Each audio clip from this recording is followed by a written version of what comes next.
on a song. Ah, cool. Can you play it? Yeah, we can do that. Yeah. All right. Yeah. We will just chill by the sunset. Sorry? We will just chill by the sunset. Okay. Yeah. It's just good place to play. It is. Do you have like an online presence, like a SoundCloud or whatever? Not yet. Not yet? I'm about to. I'm in the studio, but yeah, it is taking long. All right. But not there yet. Yeah. Maybe All right. next year. Maybe next year. Make it this year. Maybe this year. Just do it. I mean, we are doing it, but it's like it's a project with more people. All right. So yeah, just finding time where everybody has time, you know. Right. So there's At the end of the month we have the second session, so okay. So there is a chance it can still be released this year. of course. But I'm taking it easy, you know. It's like All right. no pressure. No pressure indeed. Oh my god. I'm not sure how I would rate this cat. Like, up to here it looks cute, but up here it looks like... Is it AI generated? Is it an alien? Is it a dog? Huh. Oh my god, it's so scary. It's so scary, I don't know.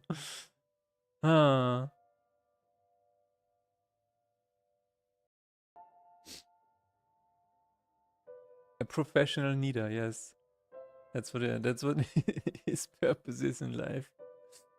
I mean, since your whole life and future depends on a review, I would say it's definitely more projects you make. There will be one outlier eventually. I think this is basically what it comes down to. And what most people quit was also a very true statement. Unfortunately, most people quit after the first release game. And so the longer you spend, or the longer you spend in game dev and making actual and finishing games, releasing games, the higher the success rate is going to be. Or at least the lower the chances of you actually quitting game dev is going to be, which I thought is quite interesting. For me personally, I think this is true. That is why I always say you need to finish your games as quickly as possible, especially if it's your first few games. I don't know, just work on a game for 1 week, then work on a game for 1 month, then maybe half a year, and then maybe 1 year, and then increase those years eventually. Sales. So if you make weird games, you make weird games for the target audience that likes these sort of games.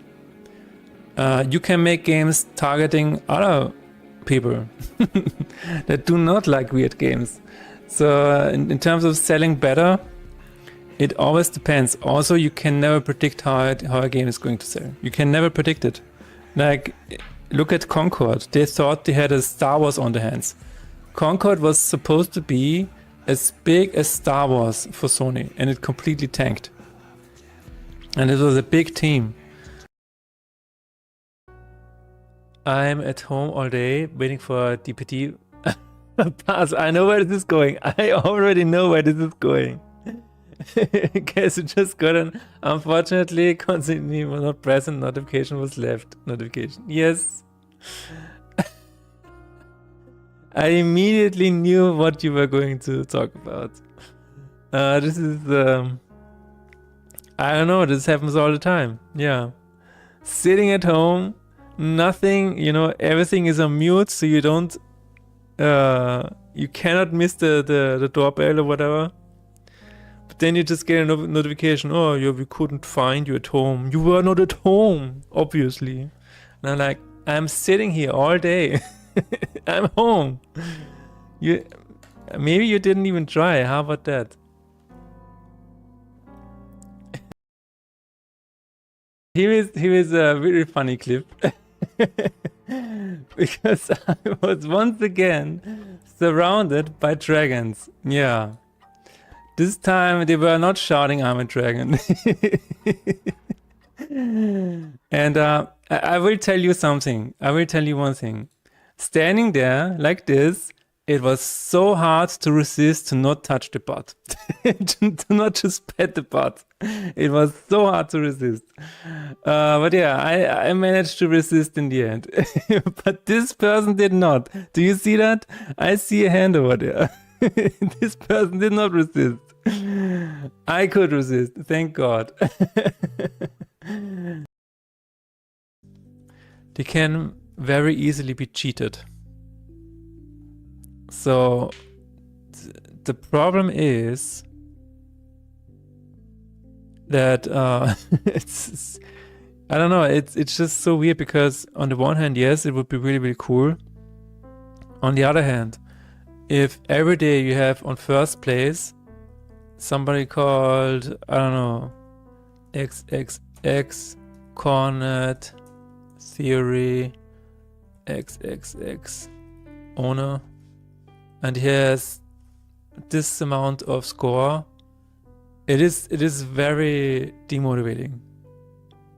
So, and I don't really know a good way to prevent cheating like that. You could probably find a way to do that, but I don't really know. People will always find a way to cheat, is what I think. What if you kissed in faith and despair? Yeah, exactly. What if we kissed in faith and despair, you know?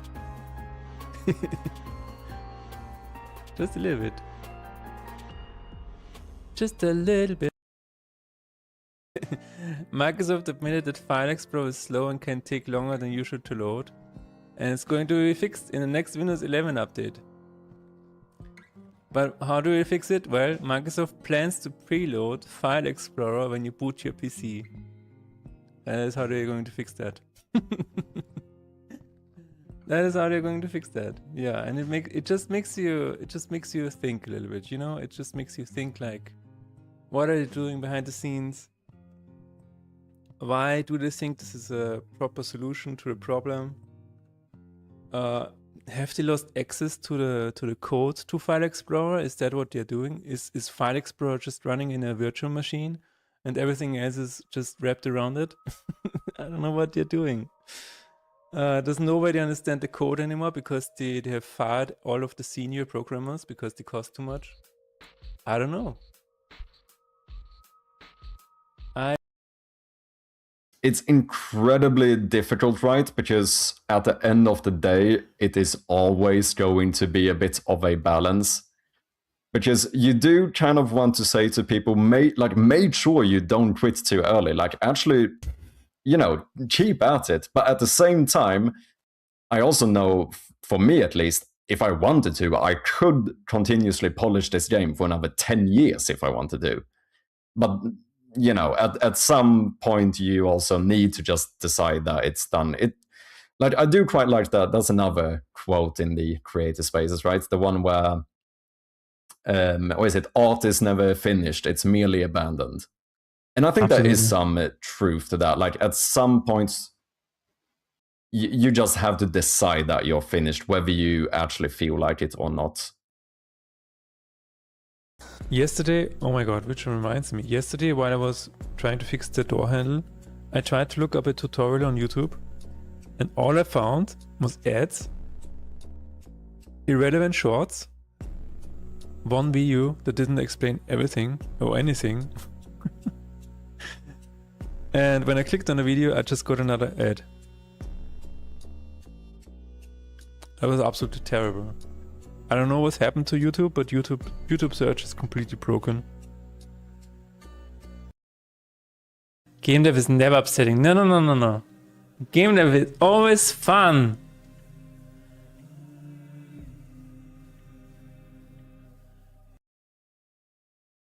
What is Will Ferrell doing behind the drums? Isn't he an actor? What is going on here? Very confusing. Twitch, clip that. Did you also get that information, Matt Chappie? So apparently there's a setting in the Twitch backend where you can activate it, or it's activated by default, I have no idea. But if you say Twitch clip that, it will actually generate a clip. Hello everybody, welcome back to another episode of Faith in Despair. Today we're going to work on the iOS build, which I'm really excited about. Hello Nixonale, hello Renderpunk, how are you guys doing? We have... I really hate to keep talking about this, but today we are gonna have 40 degrees again. It is actually insane.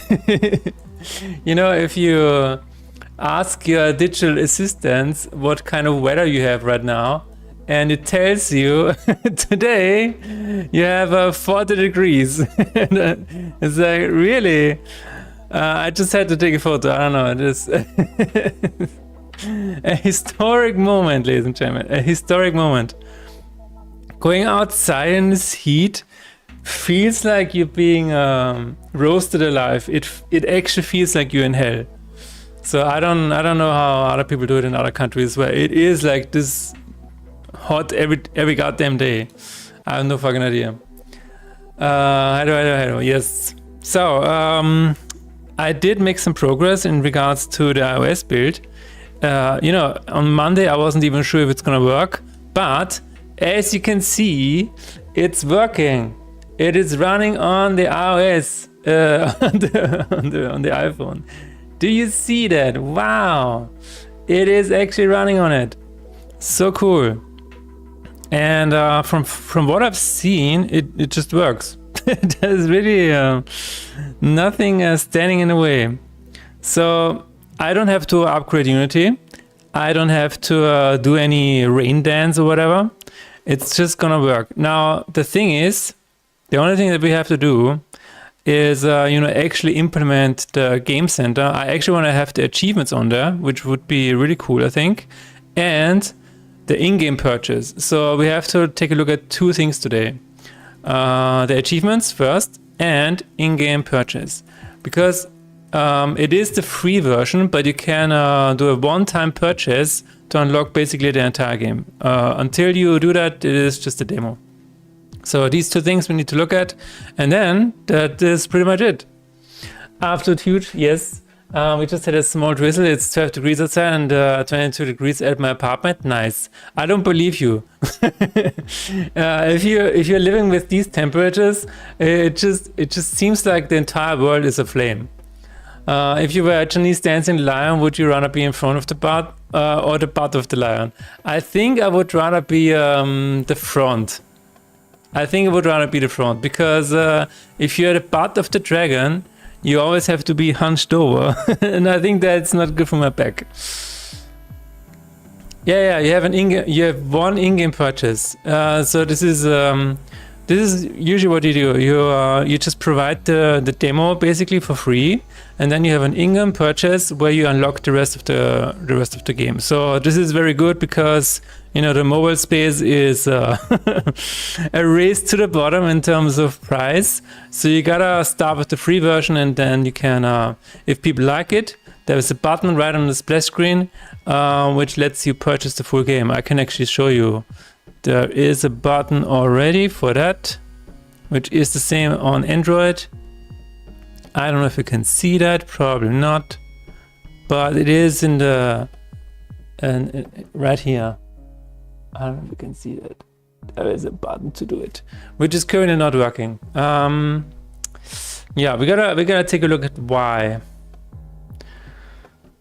But other than that, I'm really excited. This is really promising. The only things that I had to do was, and the thing that you always have to do now, or I always have to do, I have to do this. I made a build for myself, a build script, build iOS version, and all this does is it generates an Xcode project, which looks like this: card game builds demo iOS. So this is pretty much what comes out of that. And then you need to copy this to a Mac. I mean, there are other ways to do it, but in my case, I'm copying it to my Mac and then loading it in Xcode, which is just another program like Visual Studio or something like that, and just another IDE. And then you need to sign it with your Apple developer account, which costs $100 per year. and then you need to build it. Yeah. And actually, you know, using this IDE, the Xcode thingy, you can actually just connect your iPhone to the Mac using a cable, and then you have the test version on the iPhone as well, which is what I did, which is why it is already here. But yeah, this is testing it with a sandbox account, like the in-game purchase is going to be really interesting. But yeah, this is what I have to do. Apart from that, I also have to fill out everything here. All of the store information, all of the screenshots. Apparently I need huge screenshots. I don't even know how I'm supposed to get those. But yeah, I don't know. Game Center will need to be activated. In-app events should be fine. In-app purchases, this is where I've already set this up, full version unlock. So yeah, which is the same as an Android. So from my understanding, everything works the same as on Android, as long as the strings are the same. I'm not really sure, but it seems like it is. I despair, brother. Yes, buy new game creature for real gold. Yes, take a look at what it looks like from the inside of the lion.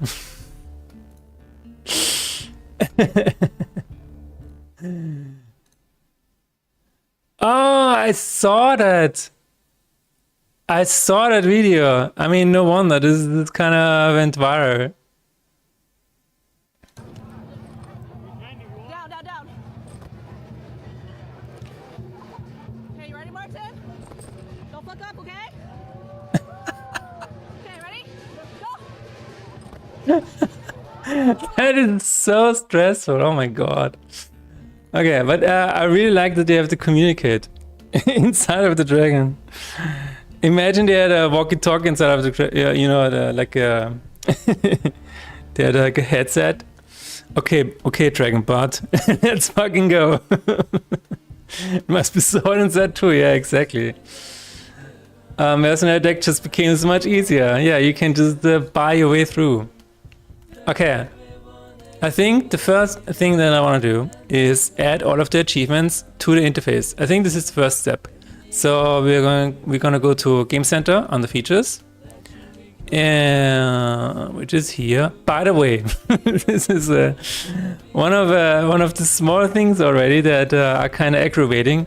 To let this backend appear in English in any other language, you have to change the preferred language of your browser. You cannot just change it in the interface or something like that. No, you have to. But yeah, this is the Apple way of thinking, I suppose. Okay, wir müssen den Internamen von der neuen Folge angeben. Okay. Let's take a look at the Steam achievements. Can we do that? Can we do that? Agent Dragonball, come in. Hello, this is Ancient Dragonhead. Ancient Dragonbot, come in, please. Ancient Dragonbot, over. Yes, hello, this is Ancient Dragonbot. How can I help you? Oh my god.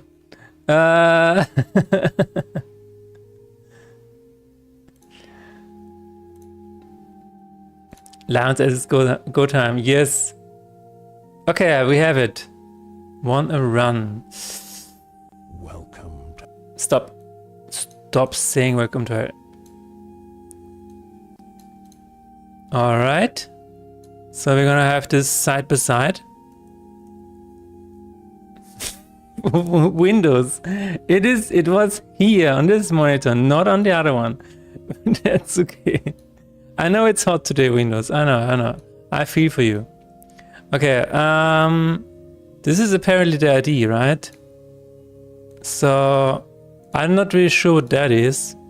This is an internal name, alright? Why can it not just be the same in both fields?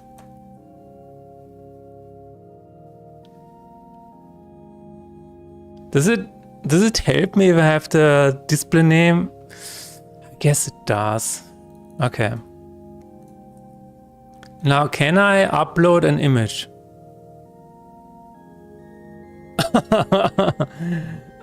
Sure, wait a minute. Ausgeblendet. What does that mean? Markierte Erfolge bleiben in dem Sinne ausgeblendet. Mehrmals nein. Punktwert. Oh mein Gott. I don't know. Oh my god, I have to give away the points for achievement? Ah, 9. Oh, okay. So you have 1,000 in total to give away for the entire game, and I have 30 achievements. What is 1,000 divided by 30? Ah, okay. Hot windows in your area. This window is just shy, yeah, I guess. Okay, 33 is the general one.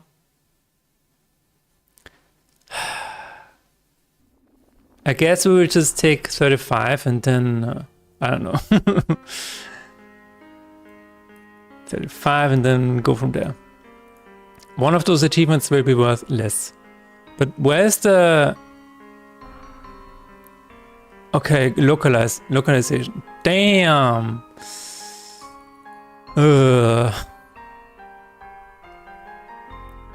What? But where are the images?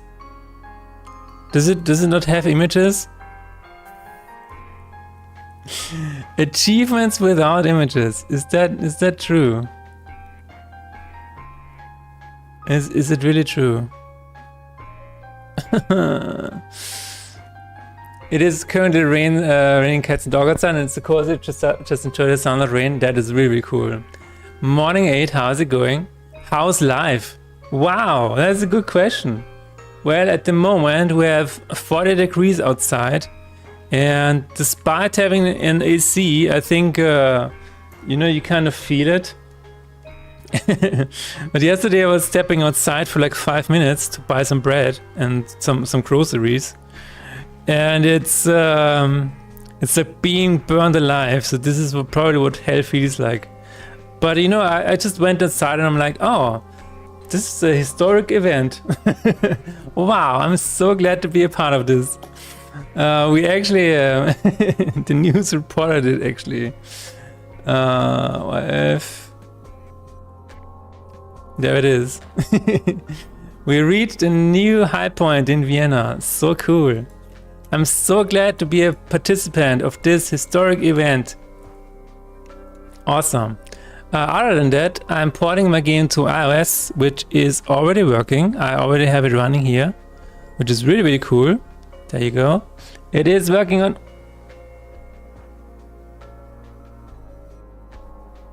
There you go. It is working on the iPhone. Nice. So that is my goal for today. I want to add achievements, and I want to add the one in-game purchase to unlock the full version. And that should be it for today. I think this is gonna take me 4 hours. Take 2. More is better, yes. But how is your life, Ed? Good job. Hopefully it makes all the money. Yeah, I hope so too. I at least hope it makes $50.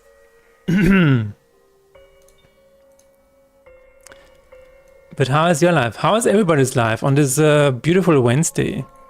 It's the middle of the week. Eigenschaften. Unter Eigenschaften kannst du das Level oder den Schwierigkeitsgrad. In a deep... Huh? I wanted to change this to English, this interface, but the only way to do that is to change the browser settings, which is hilarious. Let me give it a try. Sprache.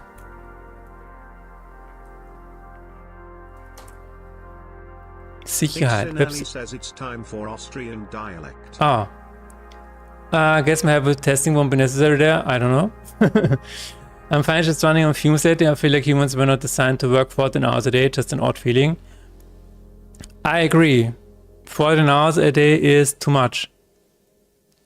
Okay, schauen wir mal, dass wir... da ist es. Sprache hinzufügen. Nach oben bitte. An den Anfang verschieben. Nach unten. Web says in meiner Sprache. Okay, if it's that easy. There it is. Oh my god. You have to change your browser settings to change the language of App Store Connect. Absolutely beautiful. Beautiful craftsmanship. Okay, so now why can I not add any images? Maybe on the... Oh, there it is. Oh, there it is.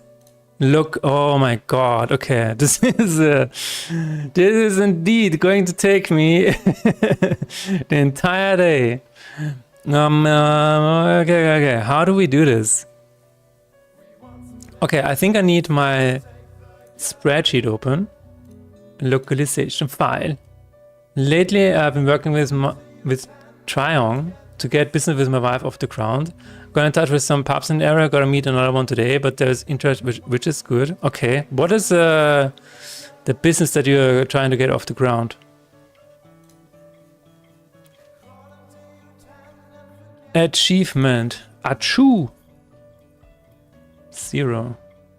There it is. Okay, so we can take all of the localization from here and just go through it one by one. That's what we're gonna do.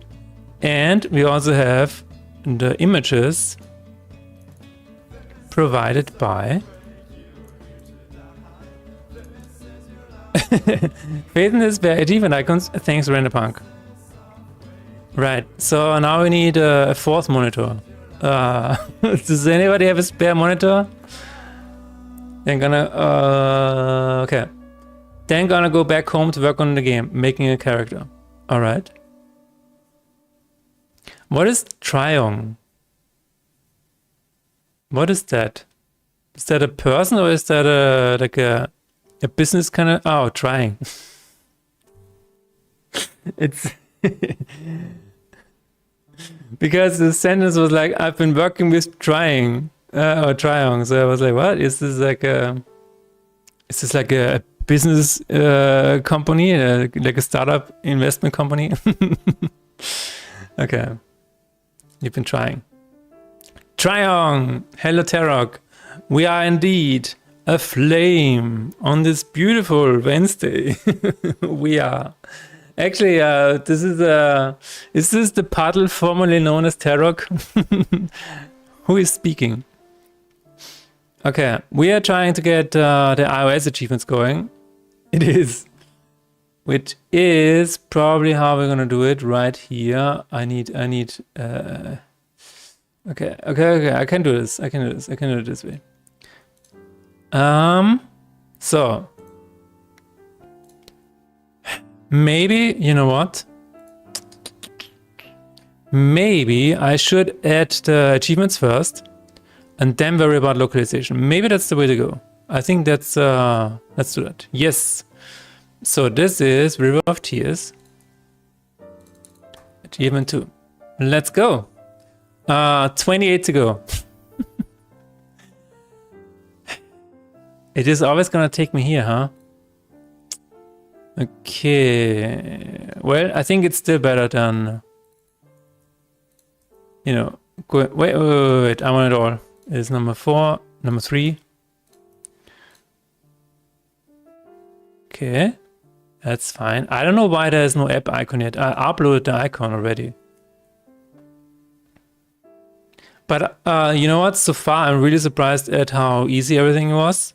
I mean, Xcode was a bit of a headache, but getting the first build to run. But other than that, I mean, it just seemed to work. Everything was uploaded automatically. It was very nice. Surprisingly.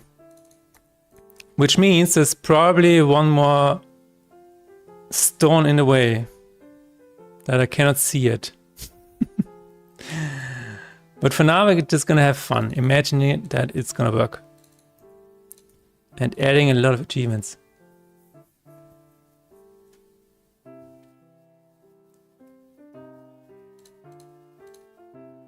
Anybody else in chat who wants to open up a business?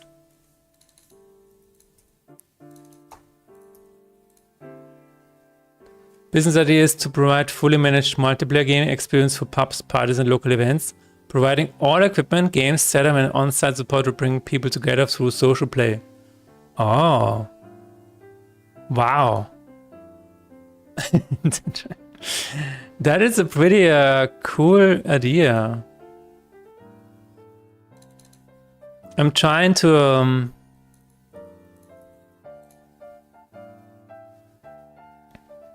so the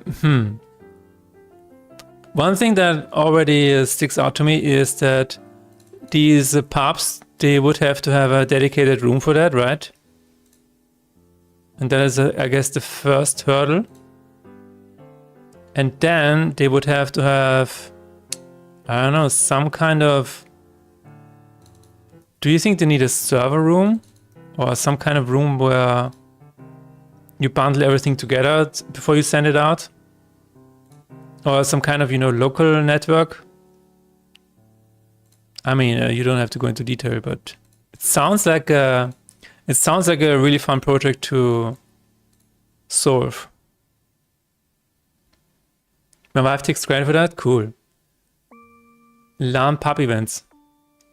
Could definitely work, yeah, I can see that. I mean, there are, you know, internet cafes and stuff, which is not bringing people together. People just sitting next to each other, but if you can bring people together this way by playing local area network games, that sounds really cool. Sounds lovely. I imagine going to the next pub to play a round of Counter-Strike with, I don't know, whoever's going to be there. Sounds really fun. It is something we provide, set up. We are on site doing it and taking it back once we're done. Taking it back once we're done. It's an interesting idea, though. Sounds a bit of a hassle. But everything worth doing is a hassle, true. Drinks and hardware don't mix. I can imagine someone would accidentally spill a pint on a keyboard or a laptop. This is not hardware rental. So, okay. So what you're doing is you're just helping them set it all up. And then you're gone. Oh. And then you're providing maybe support for whatever they have.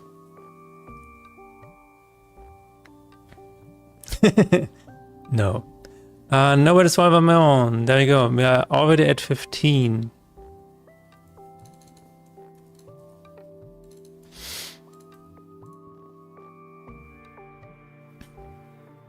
So I've heard Counter-Strike. When and where?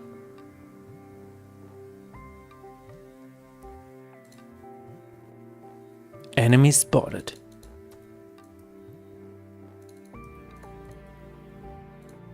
Fire in the hole.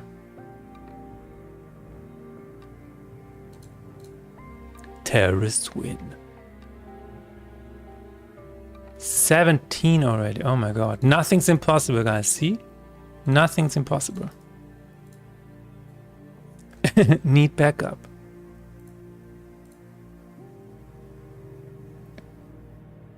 Bomb has been planted. Heavy rain. Metal Gear. It's a Deepish Mode song, yes. Yes. Exactly. Exactement. Create.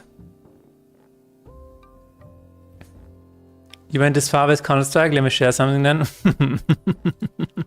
Okay, you did it. You triggered something, Mana Sheep. There you go. G1 20. Oh my god, it's so weird. I have a 26.6 degrees inside of the room. But it's like I can feel the heat pressuring the against the windows, if that makes sense. Because we have an old building and the windows are, you know, old. Just two wooden frames with glass inside of them. No insulation whatsoever.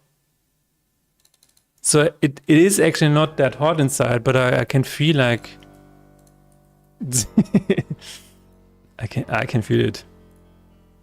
There's a historic moment outside. We're being hired for like 2 to 4 hours. Okay. We deploy hardware, games, etc. in the venue. Then we oversee the event, provide support or guide for games. Once the event is done, we pack stuff and go home. We're thinking of further expand it to providing activities like local tournaments, team relays, parents with potential casting of the games. Oh, it's not a permanent thing. You're basically just providing an event for the venue. Ah. That is cool. Okay, that is interesting. Aha.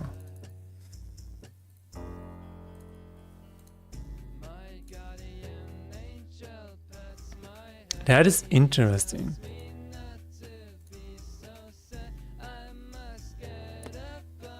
Well, since you okay, so from my understanding, in terms of money and so on, you buy the hardware once and you keep using it. So I guess there's a bit of a one-time investment, and of course you gotta factor in that, you know, people are spilling their drinks on the hardware, which is, you know, will definitely happen, I guess. But in theory, like the computers is a one-time investment, and then you just provide the service.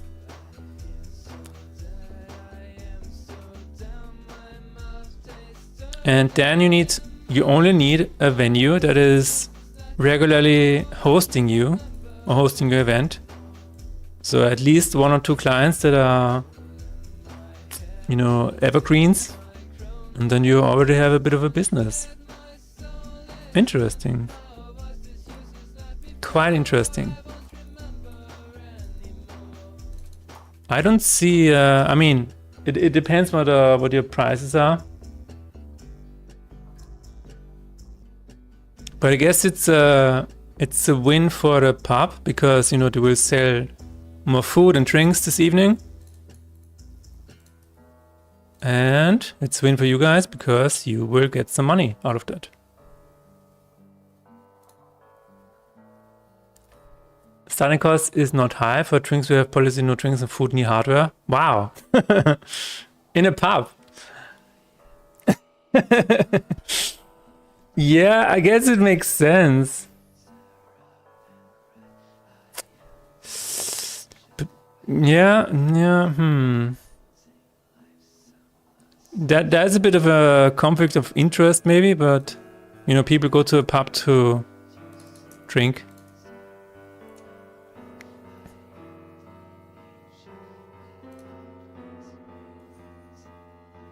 But I mean, if they you have to go to drink to the other, I don't know. That is a bit of a, because you need to drink a lot, especially when there are a lot of people in one room, and you don't want to leave the seat.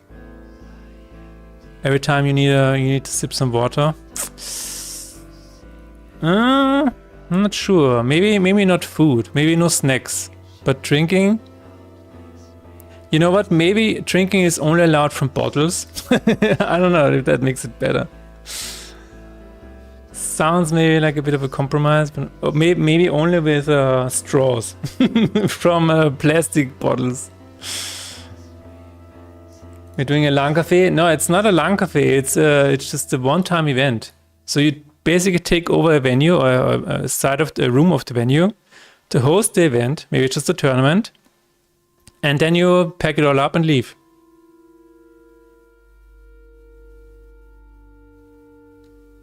I could see good potential in it. I think so, yes. I've made a musical kit only from the sound from the game Counter-Strike. Ah, wait. What is with the jump scare, dude?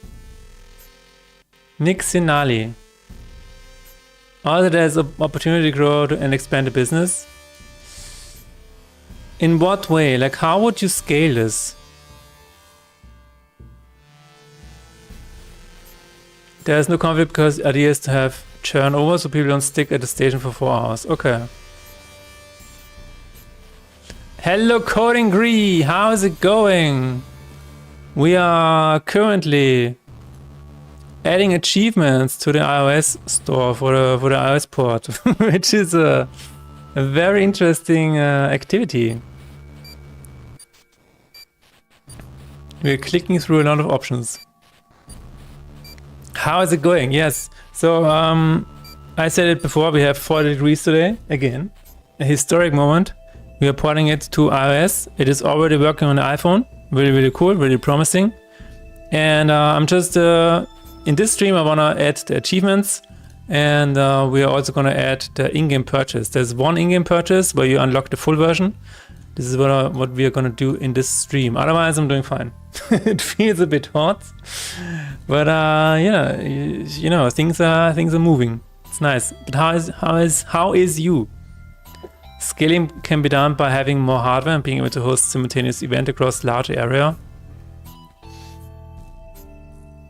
I'm wondering how many people you need to host an event like that. So, you know, for setting all of these PCs up and then taking them down. I wonder how many you need. I'm guessing 2 at least. 2 at least. But maybe not that many more. 2 people to host. Yeah. I think I can see that. I'm trying to untangle OOP crap. Someone got very excited with class hierarchy, for fuck's sake. Yeah. It's this is something that's happened to me once. I read the book, what is it called? Clean Code. And then I was like, oh my god. And I went on an OOP killing spree. And the next project that I was given was so OOP that it was really hard to change afterwards. So I let that be a lesson to myself. And to, you know, use OOP when it makes sense. Not every car needs to... Not everything needs to derive from the car class, if you know what I mean.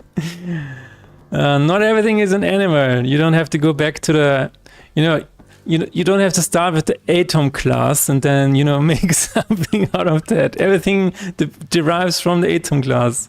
You don't have to reinvent the universe in your classes. Uncle Bob, exactly. Possibly could get away with one person to host and one person to start and the manage setup. Yes. It seems doable, yeah. I think I would still have 2 people. I would be worried a little bit about people taking things.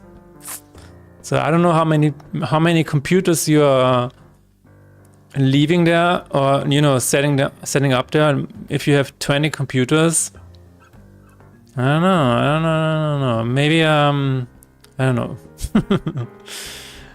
Maybe there should be like a list, and the pub owner should, you know, at least say, yes, we see that you have 20 PCs here, and if anything gets stolen, I don't know, maybe you can sue the pub.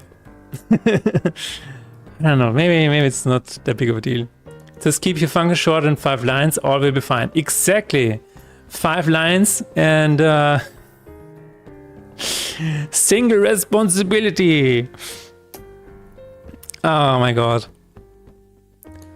Okay, now it's time to use all of the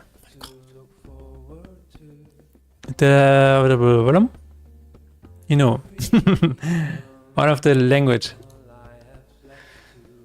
We have English, Australia, Canada, UK, US. Well, let's say US, okay? This is, it is finished. Earned description. Pre-earned description. Oh my god. I guess this is not required. Oh, this is both required. Dude, can I just use the same? What do you guys think? Also, why doesn't it have a... Oh, there's no period. Okay, cool. I mean, the one thing about clean code is at least it raises your awareness for you know, being able to improve certain parts of your code. I think this is the big learning from it, the biggest thing that you can take away from that book.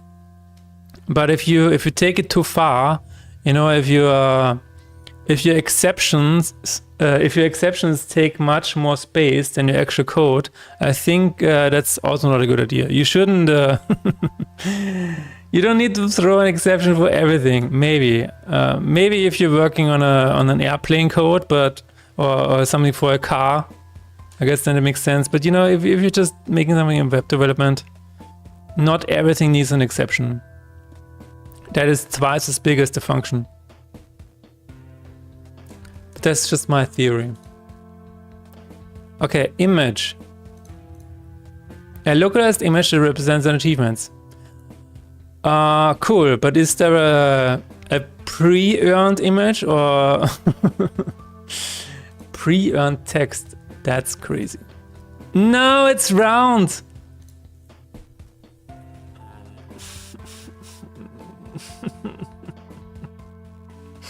Render Park, we have a problem.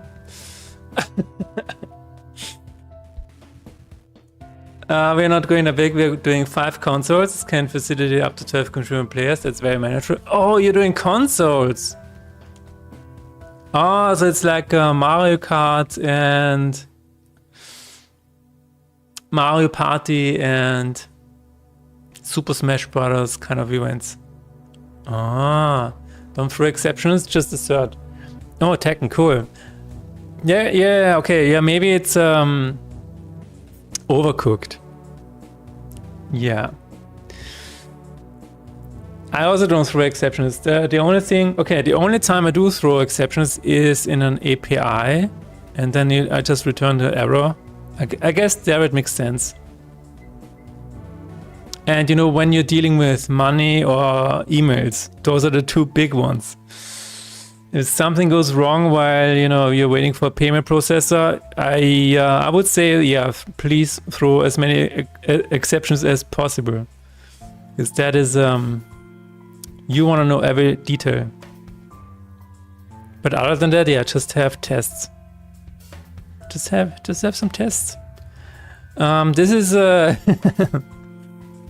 this is making my skin crawl. Why are they round? When you are interfacing with some external. Yeah, exactly. Then it makes sense. I mean, it doesn't look that bad, I guess. Okay, I have to choose German next. That is crazy. Do I really want to do that? Do I want to do this to myself? Honest question. Do I really, I guess.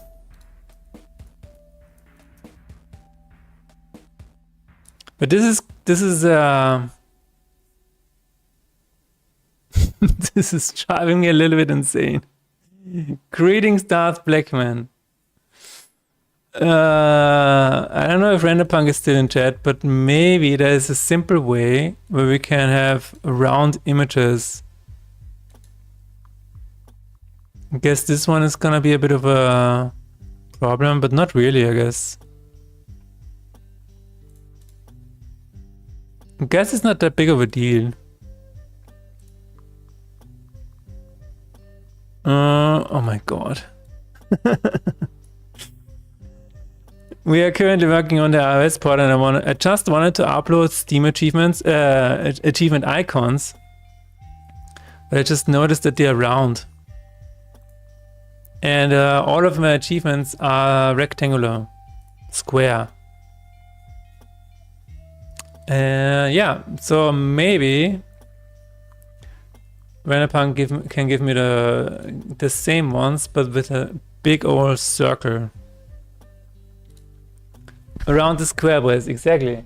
I think this exaggerated exception used to the point it's a standard way to manage errors in some industries kind of proves that the dependency hell is a stupid thing. I mean, even within the same team and project, there's the obsession in making everything to tiny pieces and have microservices everywhere. Yeah. It's a bit overdone. Hello, Teabag. How is it going? Are you also overcooked, Teabag? Are you excited to be a part of this historic event? Historic event of 40.1 degrees in Vienna. Wow, so huge. No? Okay. I'm also not happy to be a part of this. I am done with being a part of historic events.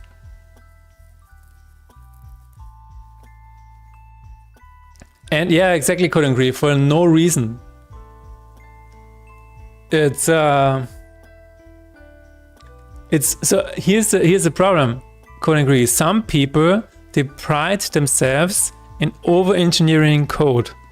It's like, yeah, no, this has to be this way because then it is beautiful. But the problem is nobody can then decipher it and work with it. It's just this this immovable object. I'm back at you need round achievement icons. Yeah, do you see that? Do you see that, Renderpunk? Ew. Why? Why is it happening to us? Do you think this is an easy fix?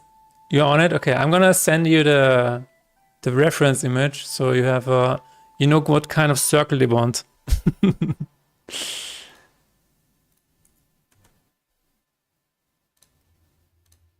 Cool, thank you. Okay. I had a colleague that was exactly like that. He I don't know, some of his code was just so overly well structured that it was hard to understand, if that makes sense. Now, maybe a project of this complexity wasn't gonna turn out any other way anyways. But if it's, I don't know, if it's hard to read for other people in your team, maybe then it's the wrong direction to take. I don't know. But this is always a tough decision to make.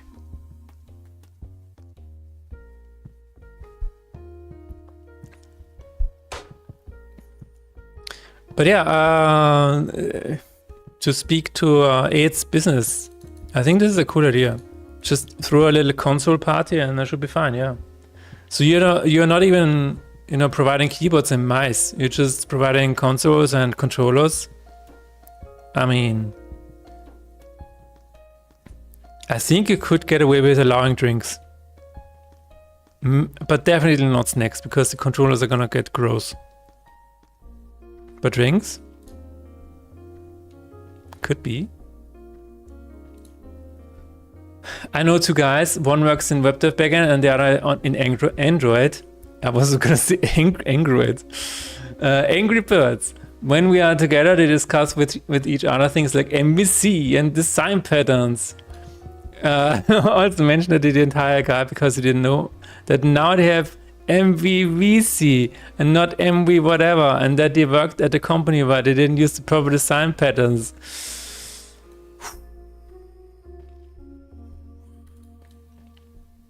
I think this comes from a point where you are not focusing on making a product for a customer anymore. You're just you have fetishized writing code. You have made a science out of it. Your goal should always be to make a good product for the customer. That is all it needs to be.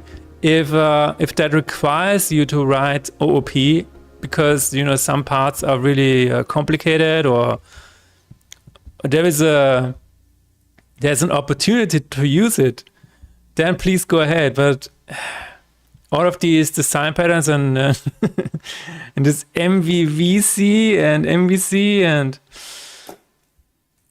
it's just why do we need a model view controller? But yeah, you just smile and just go on with your day. True. Or the wrong team, always the other fault. Yes, we'll consider it. Cool. Because if I say something, you just go, yeah, but you work in a very specialized low-level environment. A specialized low-level environment. Is that an insult? I think that is an insult. Let's try this one. Cool. Bild speichern unter. I am going to make a new folder here. Apple. Oh, the apple is round. That is why. That is why they need round icons. Okay. Let me try that here. Re-upload. Ah, I think it works. I think you can go a little bit more, because I don't know if this is gonna be visible or not. I mean, but it looks cool, yeah. Maybe just a little bit more. What do you think?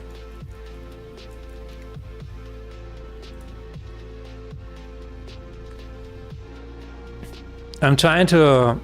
I don't know.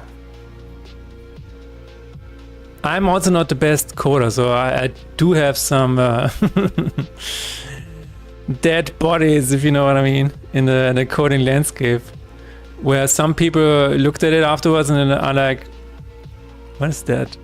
What is this? And I'm like, yeah, I don't know, but it works. It has generated 6 figures for this customer. This code, what you're currently looking at, is actually gold. I always find it so funny when people look, you know, they look inside and they're like, how can this work? And I'm like, I don't know, but it does. It's generating a lot of revenue. Oh, that's why your game broke my computer. Exactly. Round and more rounds. Need more circles. Imagine next week they're gonna set it to rectangular with rounded corners. I think they will be displayed as small screen and a small notification, so the current size should be fine. Okay. Could you try looking at it by pressing save and looking at the icon miniature? Yes. Yeah, let's do that.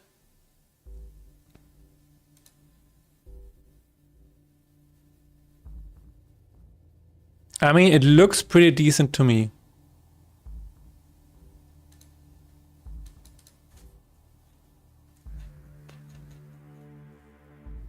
Yeah, I think it's okay. There's a little bit of a black border then, which is, I think it's fine. Because the other thing is, if we don't have the black border, then maybe the yellow one is cut off and then then it looks a little bit strange. You know, because if it really just is the yellow border to the edge, I don't think it would work that well. So I think it is better this way. All right, cool. Thank you. Everybody has dead borders unless you don't code. Exactly. Yeah, it is kind of a... I don't know. Now, to be fair, I've heard of a mythical creature in a company that my wife used to work at. There was this mythical creature where it was a Perl script that was hundreds of lines of code, no functions whatsoever. Everything was in a while loop. And you know, every time a programmer had to change something in there, that programmer died. That was the mythical creature of that company. But to me, this always sounds very exciting. I'm like, oh my god, give this to me, because I wanna improve that. I wanna improve that. It sounds like a really fun project.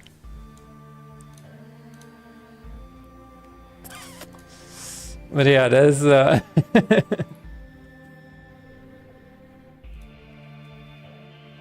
funny is that I work with guys that do huge stuff for years, e.g. designing a popular physics engine, and they themselves don't care about the trendy crappy stuff, just focus on solving the problem. Exactly, just focus on solving the problem.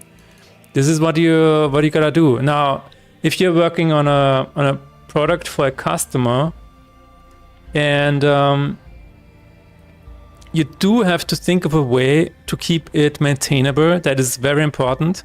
But there is there's a a thin line you can walk on between maintainable, you know, as maintainable as possible, while also not going full clean code.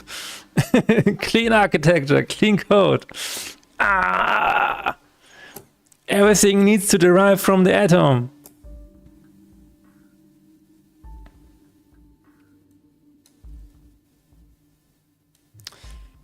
You can definitely overdo it. Okay, I think we are ready to add the German one. Germanius. I think clean code is the opposite of maintainable. Will we need unachieved state of the icons? It doesn't seem like it. See, because when I add an achievement localization, I only have one image. It does not have an unachieved icon. But the unachieved icons, they don't have a border. So even if I do need them, I can just use these. You know, I can just use these. This is perfect.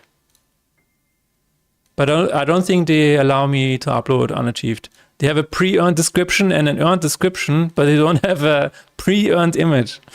They only have an image, which is, I don't know. It is a decision to make, for sure. So yeah, I think we're fine. It's only the yellow ones, the achieved ones. Clean code is the opposite of maintainable. I think so too.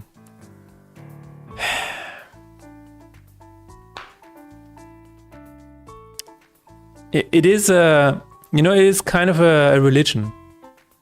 As you said, you know, when you hear two people talk that are fully invested into this, and they're throwing around abbreviations that nobody understands, and they're frowning upon all the other people who are not, you know, doing what they are doing. You know, all of these peasants. It's this coding elitism that I really don't like it, because you are not focusing on the product. I don't think so. You're actually focusing on the code, which is the wrong focus. Again, you definitely need to worry about having it maintainable, because if your customer says, I want to change something, you need to be able to do that.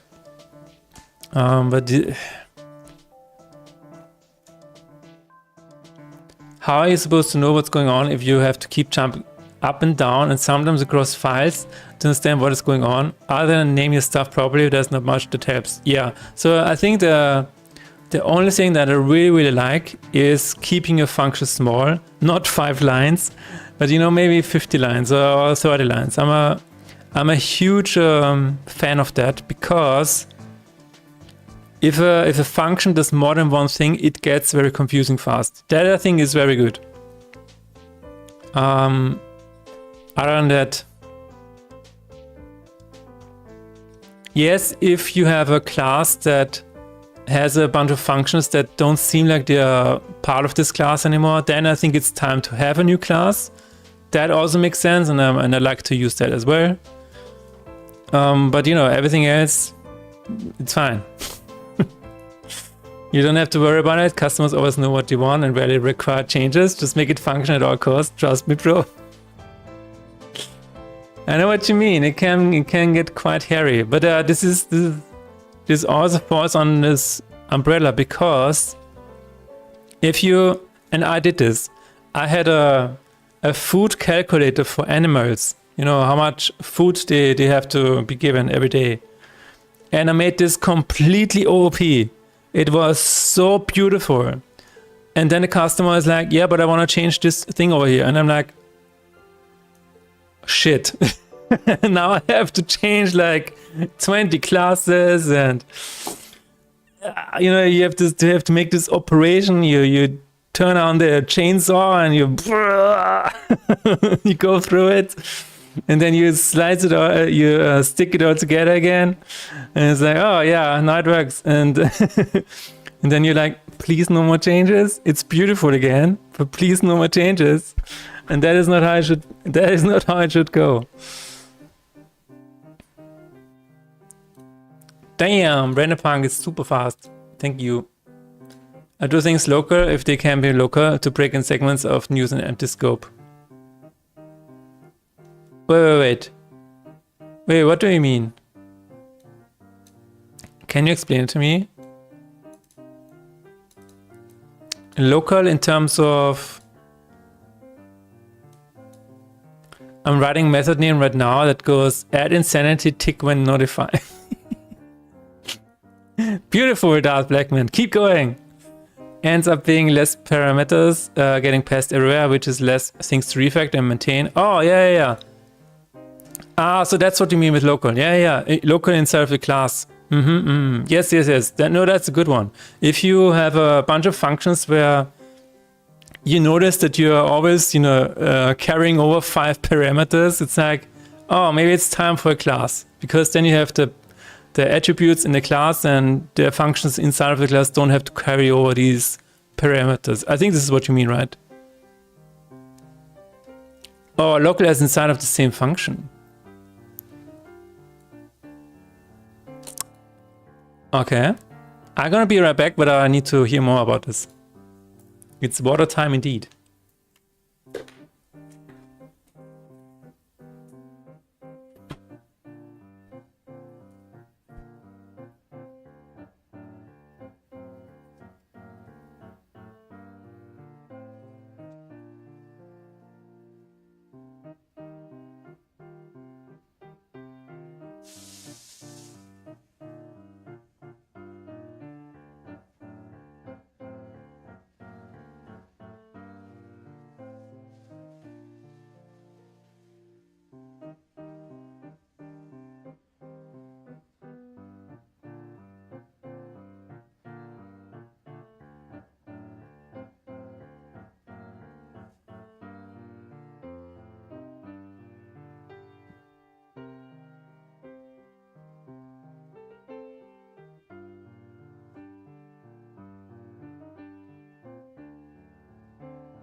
Oh my god, it's so hot, guys. It's crazy. It's better in here. It's okay. We have 26.5. That's okay. 26.5 is good. But dude, the rest of the apartment is not good. Not good at all.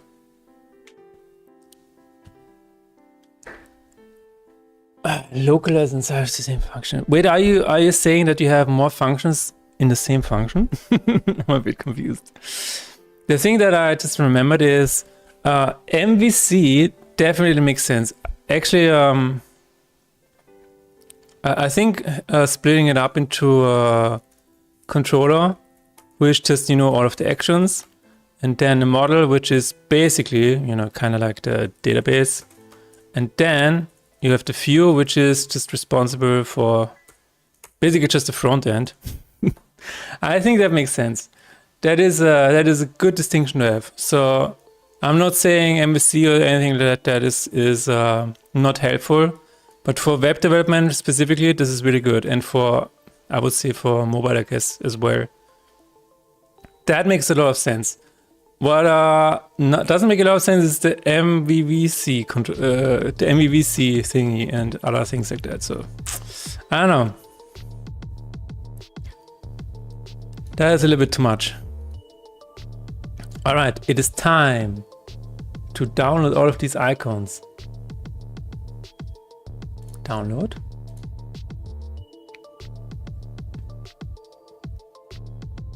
Where is it being downloaded? Ah. Achoo. Extract here. Achieve an icons OS. Very cool.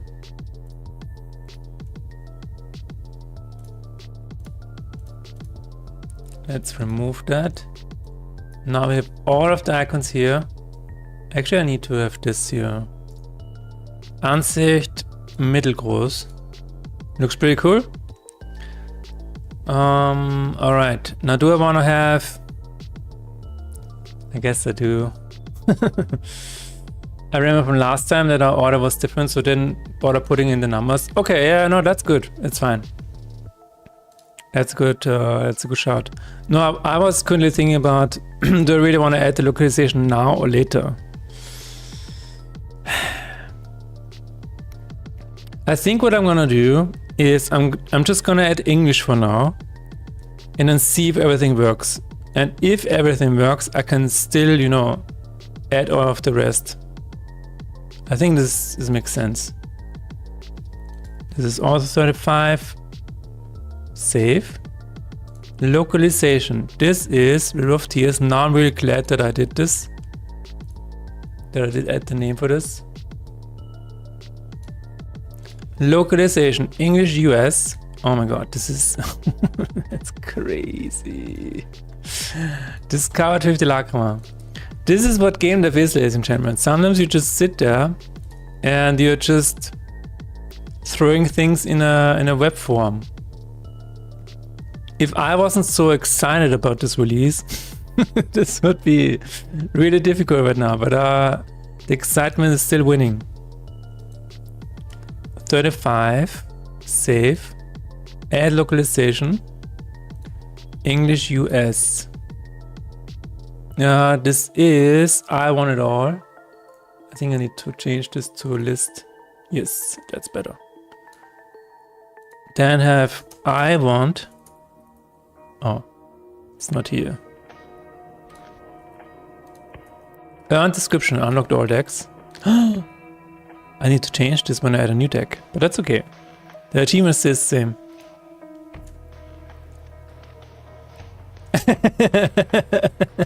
English US, then English UK, then English Austrian, then English Canadian. Nah.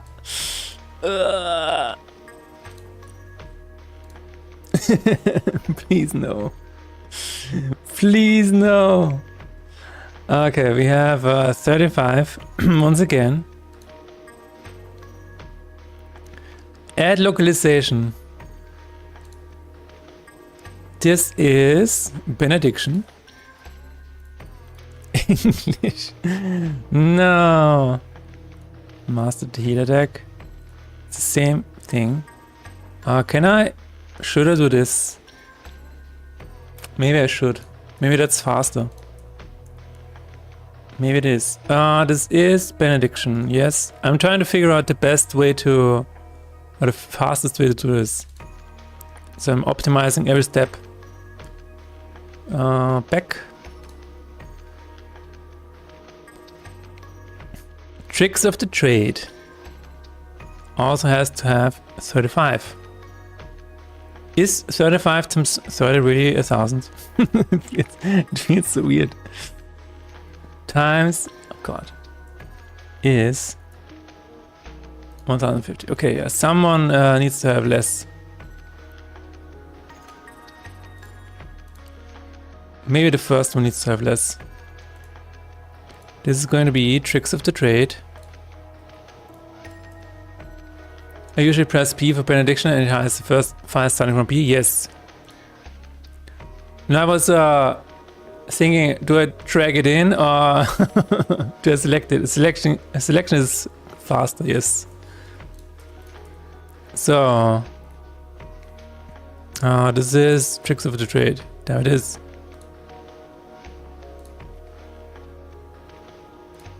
Looks good.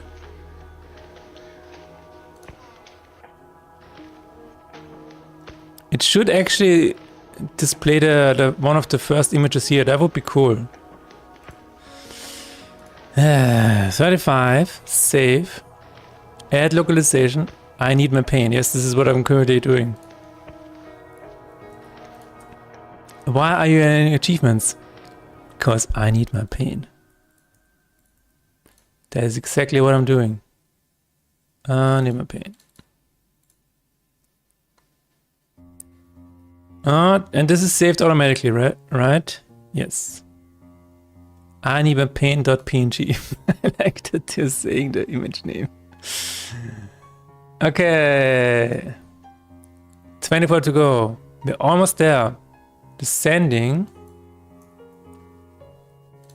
Dude, the changes are gonna be wild to this. Which is why I'm not adding all of the localizations right away.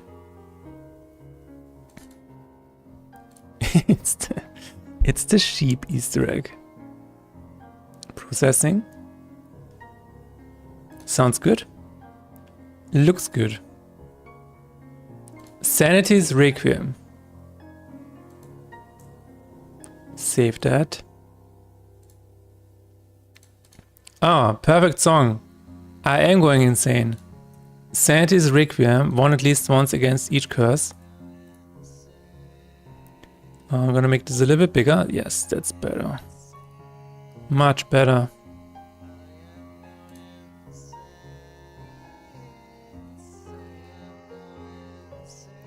I'm tired, boss. Why do all of the achievement names fit so well to what I'm doing? It's always the same. Every time I work on these achievements, I'm like, oh yeah, I am tired, boss. Oh yeah, I am going insane. This is, I'm tired, boss, yes.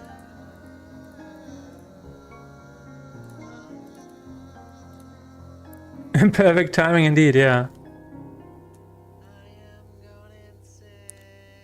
I'm still not sure what that is. Let you specify details about an activity, such as the level of difficulty. Okay. These properties will be available to the game when a player uses the deep link to start this achievement's activity. Ah. Oh. Okay. We definitely don't need that. We definitely do not need that. By the way, guys, if you want to support the Game Industry Hardship Fund, you can buy 100+ games for $10 and my game is included. So if you ever wanted to check out Phase in Despair, get this bundle alongside a lot of other really cool games.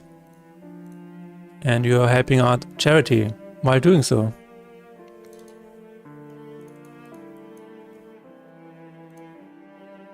Add localization. English US. This is going to be the secret. Open unknown events in total. Oh, wait a minute. I need to write down an idea I had earlier. And open.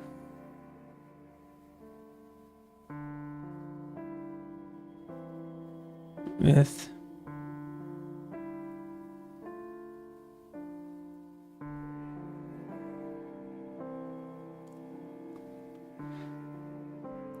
okay. This is an idea I had for the other game. Okay, the secret.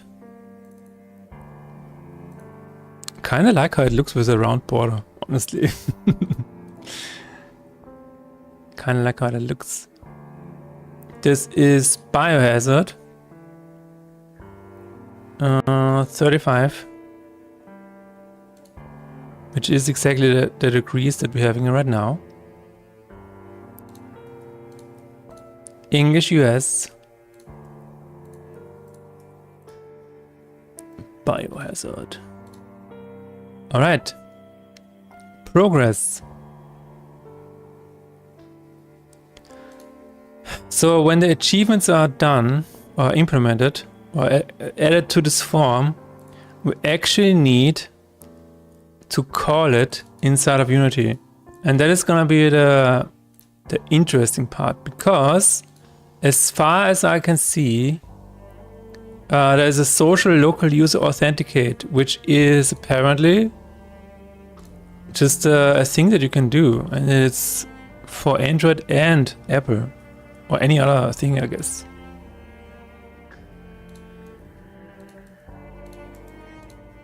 So in theory, this should be pretty easy to do.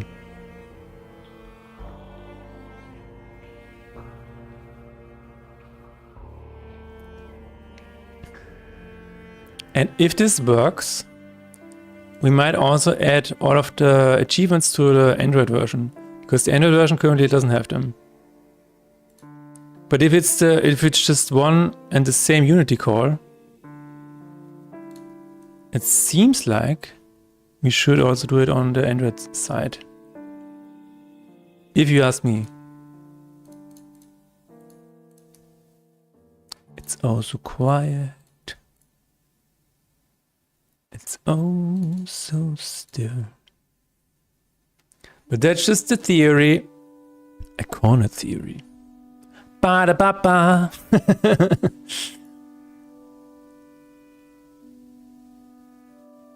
I'm not done. I am kind of done.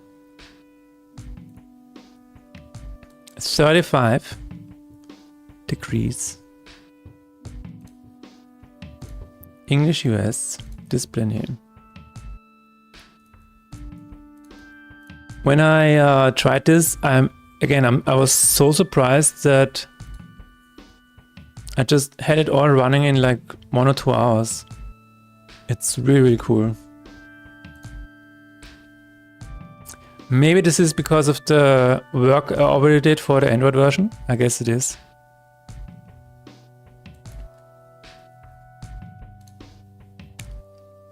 But who knows, we might stumble upon another hurdle at some point. I'm actually curious about the review process. So I'm a bit scared about that. I don't know if it's that easy as on Android to actually be on the store. Maybe there's a bit of a more in-depth review process. That could be an interesting thing. But you know what? The game is really good. They will just prove everything. Right? Downward spiral. I think it's gonna be fine. Okay, 10 cursors in one run, yes. Oh my god, that actually looks really cool with a round border. Hey Malachi, very nice podcast with Sherbet. Thank you very much, Heidewitzka. Thank you very much. The next episode is gonna... So the current episode that we recorded on Monday is gonna be on YouTube and hopefully on Spotify and other services on Friday. And the next recording of it is in 2 weeks. The Monday in 2 weeks. You were there on stream, it was nice. Thank you very much. Do you have any, are you working on a game? Are you a game dev as well?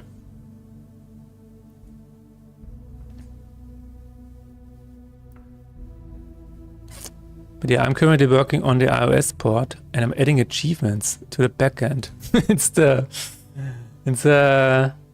I think honestly it's a very exciting thing to do, but it can get pretty tedious, which is why I'm so happy to have a stream here.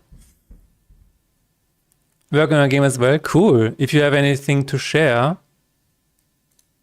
if you want to have anything to, if you have anything to show off, feel free to do so.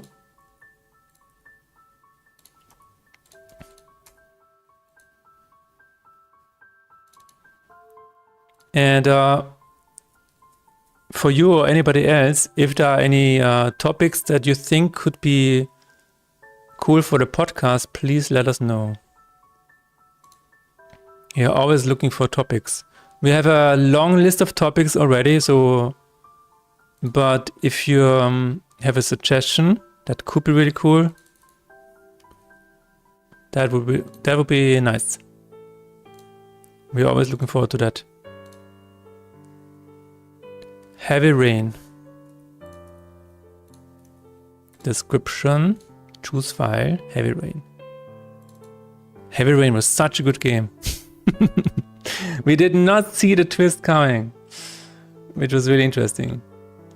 You know, I don't know if you guys know Heavy Rain, the game, but my wife and I played it and we did not see the twist coming. But when we showed it to a friend of ours, she saw the intro scene and she was like, "Oh, that's the murderer." And we were like, "How?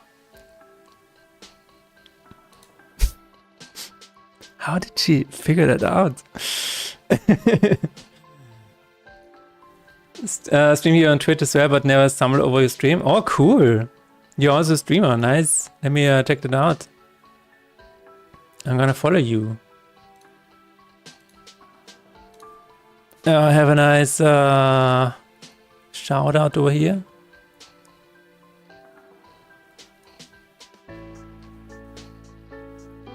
Sean! Everybody make sure to check out Hyder's stream. This is the game you're working on. Oh, Kingdom of Kraval, a fast-paced strategy game. Wait a minute, is my... This is your kingdom. Rule it by giving commands. Send out your troops to expand the realm and secure valuable tiles. Wow, that looks so juicy. Steady flow of resources and place servants to boost your production. Wow.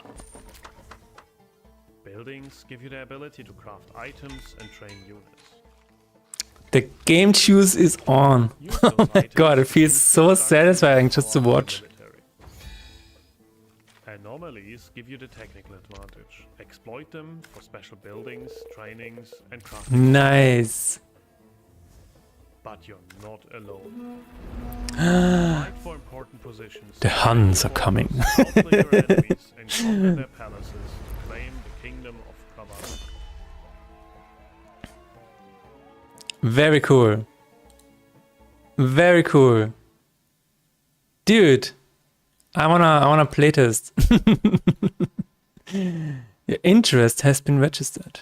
I like that. I like that message. This is your kingdom. No, really, really cool, man. Tiny dragon magic. Wait a minute, Code and Agree also sent me something? Oh, this is the way. I'm gonna take a look at it. And I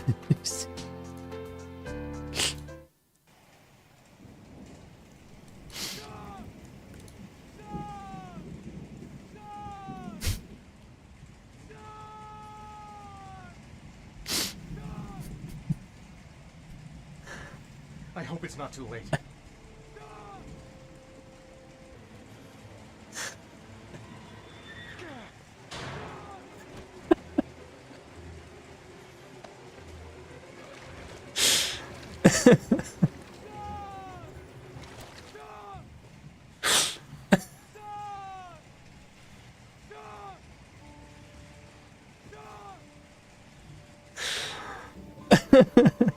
oh my god. That's even better than press X to Jason. Oh my god.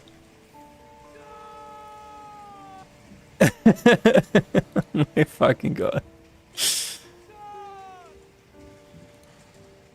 Oh my god. Oh my god, oh my god. Sean this. Is it the Jason one? Oh no, this is, oh my god. Dude, this is so hilarious. This is the chase sequence, right? Yeah. Where everything goes wrong. That is so good. Oh my god. I do multiplayer players every week. The playtest on Steam is for single player, which will take another month probably. Okay. No, that game looks really good. I think it glitches and just allows you to keep going for the rest of the game. Is that true? Oh my god. But yeah, all of these fails, and it's just, you just...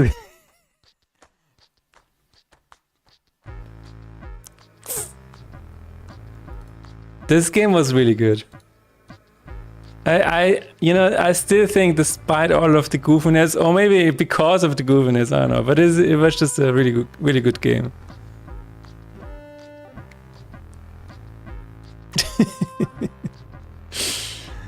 Oh my god. I remember getting this on the PlayStation 3, and the graphics were so mind-blowing. It was like, how is this real?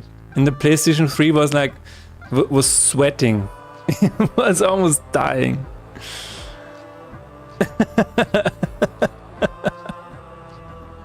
It just keeps going. Oh my god. This is, you know what this video is?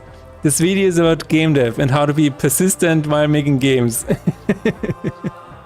That is this video, and you keep stumbling and you keep accidentally eating a chicken. But at the end of the day, you will have a released game. Dude, I like how they attach the camera to him. That is such an interesting decision. It's like, yeah, we need to have a camera on this guy while he's doing that to the chicken. So cool. This game was ahead of its time. How does he not have like 100 stitch marks? See you guys later, Connie. Alright, see you, have a nice lunch. I know, it's because of the laughter. Okay, I'm still gonna take a look at what Colin sent me here. This is the way. Eventually, if this gets very deep, there are some other functions being called, so it's not like we end up with sections and sections and sections ad infinitum, okay? In this example, we only have the delta time parameter, but there are cases where you can have multiple parameters. I don't follow any strict rule on when to do this exactly or when break stuff, but I usually start like this by default and break it the first time I feel like it doesn't make sense. Okay. Float my delta time. It's AI, not LLM, give us a turn back. I so agree with this. Every time I think about enemy AI, it feels like, no, wait a minute. AI is a good thing in this case. We need to have a turn back, please. Okay, instead of...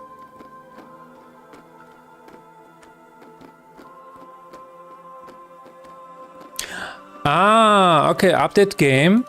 And then you, okay, yeah, this is this is the local context inside of the function. Yeah, no, I get it. This is really good. I guess. I mean, you still have...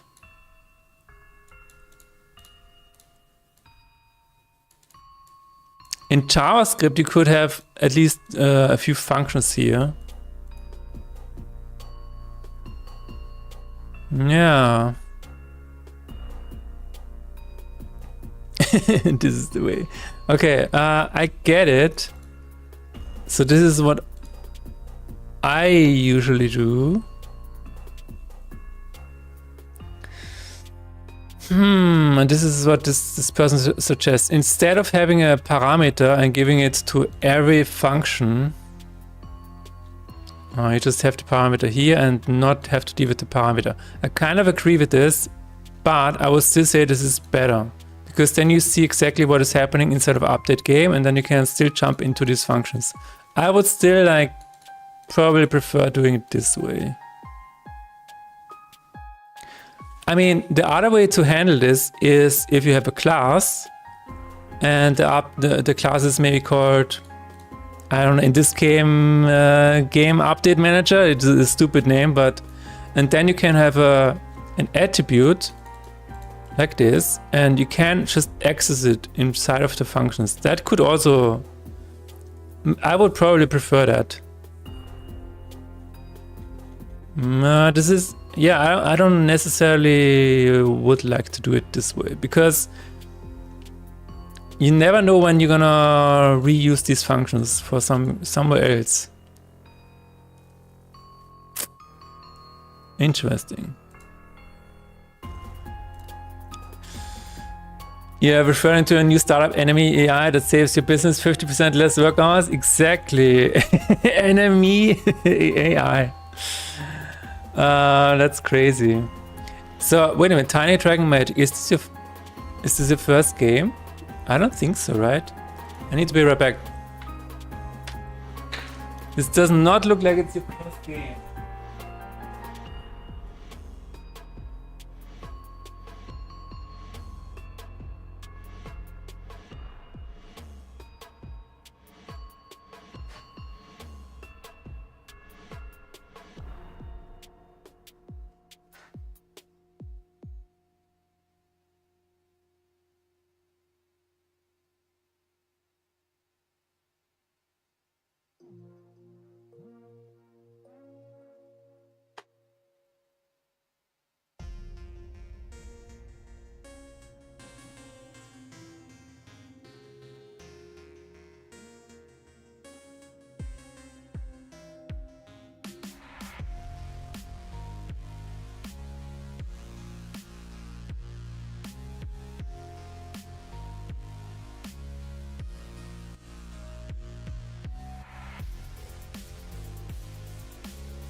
Well, that was apparently a phantom postman.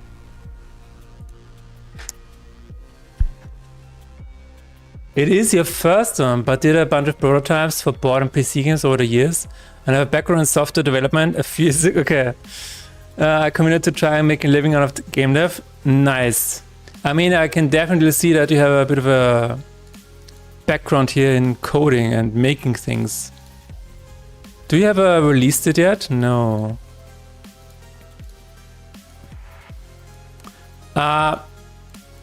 One tiny advice. You definitely should set up your developer page. That will help you a lot. Because, you know, if you go here, for example, and you have the developer page, people, first of all, you have this beautiful page here, and people can actually follow you. And the followers of your company also get an email when you release your, a game. So this is actually in your benefit. And this is just a, I think it's just one button in the Steam backend, and you know, just set up a few small things like highlights and whatever. But you know, it's very simple and it helps you a lot. But yeah, it looks really cool. I'm excited to play it myself actually. So are you using Unity for that? And how long have you been working on it? These are the two questions I have for you. While we continue, sacrifices must be made. 35. Look forward to your feedback. I'm looking forward to playing it. You're using Godot and you've been working on it for a year. That is a really good progress for a year. I think it kind of looks like, you know, what some people would spend 2 or more years on, if that makes sense. And it looks really high quality. Now, I don't know how deep it goes, how deep the gameplay is yet. But it looks pretty promising.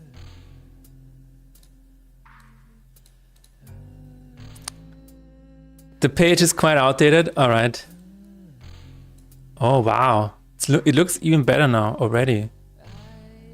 Sacrifices must be made.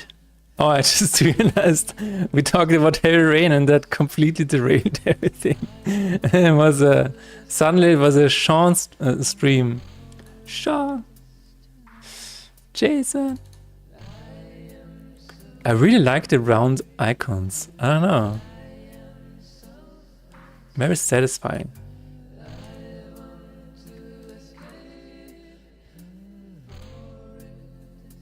There are people with over 50 hours playtime, so you can have fun, I guess. I guess you can have fun. No, that is a good indicator.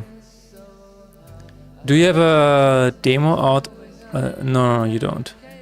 Holy shit. 8 languages? What is all that? Family share and remote play together? You have a level editor? Steam turn notifications. Never heard about that. Steam Workshop. That is, Steam Workshop is already implemented. You have shared split screen, online co-op. What the heck? Do you have, are you renting a server for that, or are you hosting your own server for that? That is an amazing amount of features. Save anytime, color alternatives, camera comfort, nice. Play without click, nice. Very cool.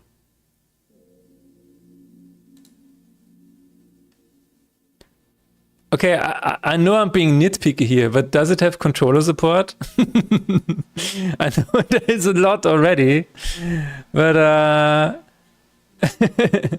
it seems like you could play this with the controller as well, right?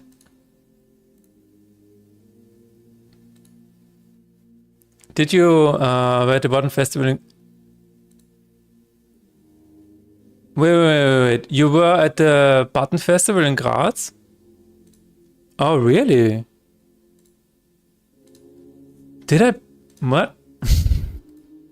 No, I was not at the Button Festival. I was at gamedev Days Graz.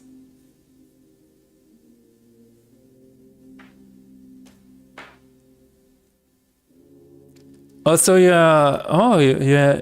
Uh-huh. You're living in Graz. Rule it by giving commands. Send out your troops to expand. So that is your voice? Because it was like... It has a bit of a German accent. And secure value. That is what I was thinking. Hello, my Choppy. There it is. The big Choppy. That's cool. No, I think narrated trailer makes sense because... I think there is a certain thing to it where you hear the developer explain his own game. I think that is really good. I will strip the controller support. I planned it in the beginning, but no playtester asked for it. That is interesting. I mean, is it really...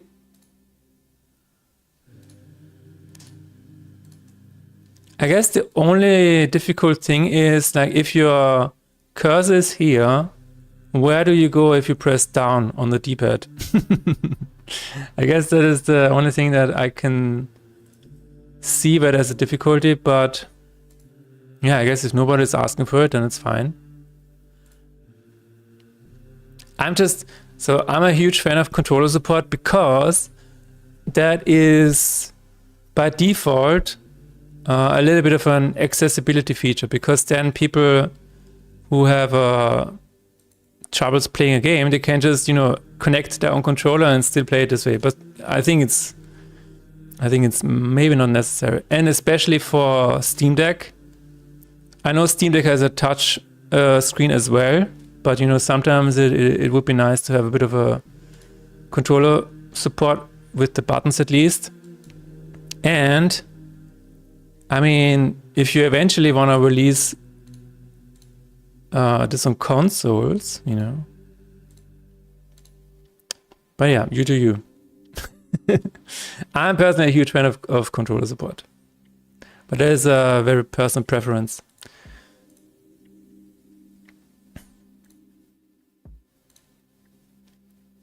How is it going, Metchappy? How are you doing? What are your plans for today? Oh my god, why? Why was it it was auto-modded. God damn, dude. It's so much on the plate that I need to drop stuff. Yeah, okay. You will play with controller? I mean, if it has a cool support, why not? I play a lot of games with controller. For example, Slay the Spire 2. Probably you would not expect this to play as well with controller, but it does play a lot. It does play very nice with controller. Slay the Spire, Faith in Despair also has full controller support. I think it's why I'm saying that is because it doesn't seem like an RTS. It is turn-based, which is turn-based is a huge thing for making it possible with controller, because you're not stressed about, you know, going to a specific tile. So you have a lot of time to go to a specific tile that you want to click on. Again, it's not RTS, it is turn-based. It could work as controller, but I have not played it, so I'm not really sure. And I don't want to force you or, you know, tell you what to do.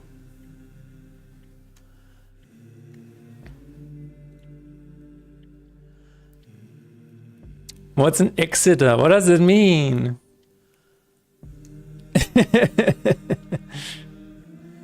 Yeah, that's why I thought about it in the first place. Yeah, because it seems to me there's a zero stress in this game. So zero stress experience. So I think this would be perfect for controller. But you know, it's this could also be the target audience for this game could also be just diehard strategy fans who prefer mouse anyway. So maybe it's not needed at all. Absolutely. But you know, again, Steam Deck. It would be so cool if you could, for example, I saw an end turn button over here. End turn with the triangle button on the controller. You don't have to go there. There's a lot of things that you can do. But yeah, this seems a bit more complicated down here, where it's not as straightforward. Yeah. I'm personally a chicken from Italy. I know. The image was in my head immediately. There it is. There it is. I mean, this is not even the... There it is, yeah. I mean, yeah. There it is. This is it. Ich kann dieses Foto hören. I can hear this photo. This is not as good. This is much better. That's the OG chicken. That is a good one. I can also hear the opera singing in the background already. Man, so many hours spent on this. I don't know what I'm up to today. Either gonna fix some puzzles that are gonna be proof first, or I might just take a chill day and do some gaming. Oh! Do some gaming.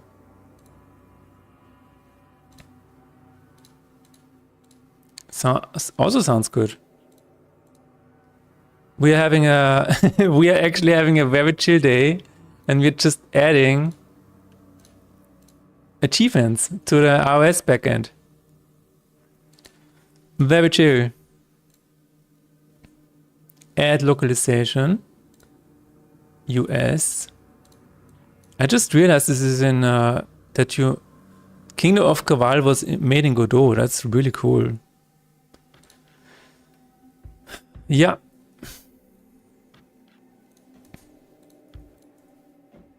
We have maybe this time.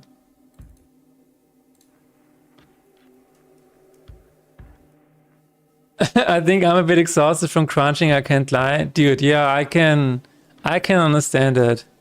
You have my sympathy, Matchup. You just, you know, if you feel like just having a bit of a game stream, just do it, man.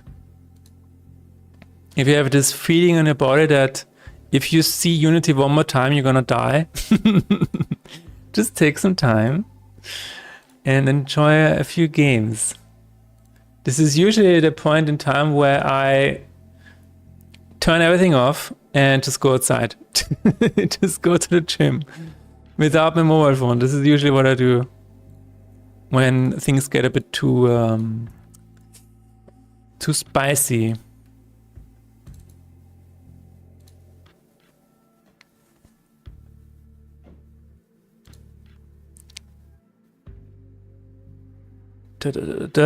Are you a wizard? Outside? What is outside? Outside is where currently a lot of people are being roasted to death because of the 40 degrees. That is the current outside. I stepped outside yesterday to buy some groceries, and I was like, oh my god, yes, I'm so happy to be a part of this historic event. And I felt this. I just stood there and I was in the moment, I just enjoyed the experience of 40 degrees on my skin, and I analyzed and I was just aware of the moment, and I saw how my body reacted to it. It was this the alarms ringing everywhere. My body was like throwing exceptions everywhere, and I'm like, oh, this is really interesting. Yeah, I'm glad that I don't have to be out here for much longer. I'm glad that I can go back inside where we have an AC, and that's it. Hopefully it's gonna be better again in the future. But yeah, it is kind of wild. And this makes me once again realize that people who live in, for example, Las Vegas, I could never do that. I just could never do that. Why are you living in the desert? Why? That's the IL DLC? Yeah, I know what you mean. Oh, yeah. You have to pay extra for that.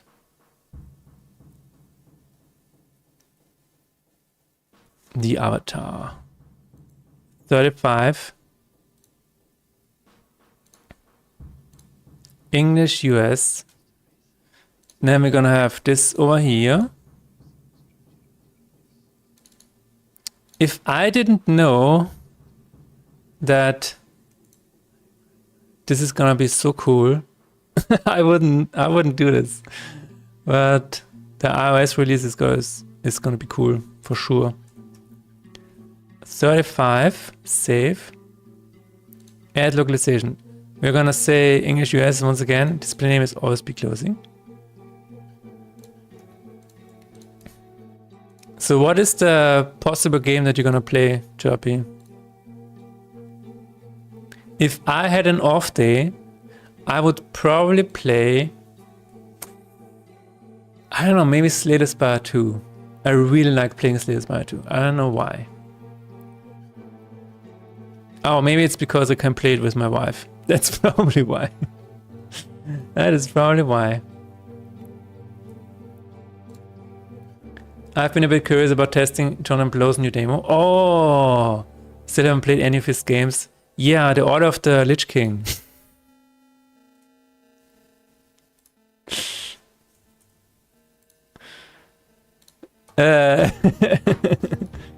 Yeah, I should probably try it too at some point.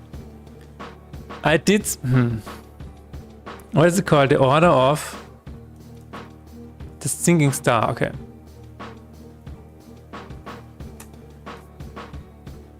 I saw him play his own game. And... I don't know, maybe it's better in person. But I'm not a huge fan of Sokoban games. I don't know, I hate to say it, but it looks really boring to me. It probably is not boring. But I don't wanna push boxes and then undo until I die. or undo until I eventually make it. I don't know, it is...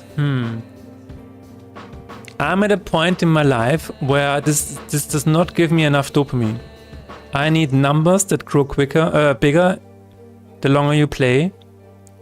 I need unlocks. I don't know, maybe I'm a bit harsh here, but it just looks a little bit like it's not my cup of tea. Order of the Stinking Star, yes. In case you missed that for your podcast, if you don't have already spoken about it. Oh yeah, I missed it. I would love to hear how you managed to survive for so long in game dev without having $1 million games. Okay. We have a... That is an interesting one. I think my archive needs too much verification. Exactly, Chirpy. I need, you know, the 3 other games running at the same time. I guess it's fair to say about this game as you roast other games as well. No, it's you know, I'm trying to, I'm just giving you my honest opinion. If I see a game like this, no matter who made it, maybe I would play it if Hideo Kojima did it, because I would be interested in what he's doing to a Sokoba game. But I don't know, it just I also didn't play his previous one. What was it called? Something. And I really did not like Braid. I really didn't like it. Braid is, you know, Braid has this rewind mechanic, which I think is alright. And then they are introducing things, objects, that are not affected by the rewind mechanic. So you're introducing a mechanic and then you're introducing right afterwards things that are not affected by it. So it was just, I don't know, I really didn't like Braid. I really didn't enjoy it. But yeah, this is a topic for our podcast, Chirpy, from Heidewitzka. Do you think we should talk about this, or can we talk about this?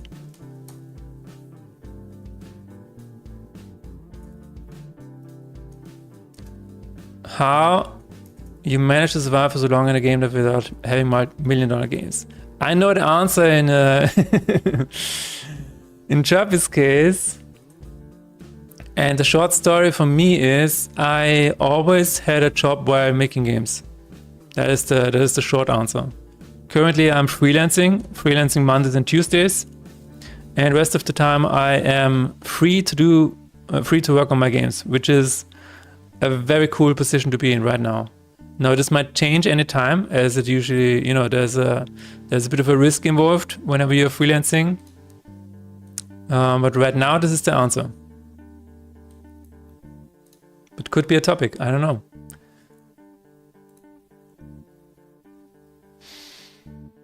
Push boxes, didn't we have these games on our Nokia 6600? Yes, that is what I'm saying. I played a Sokoba game on my Game Boy. It was called Boxle. That is what I played 1,000 years ago. That is how old I am. I'm an elf. This is what I played, dude.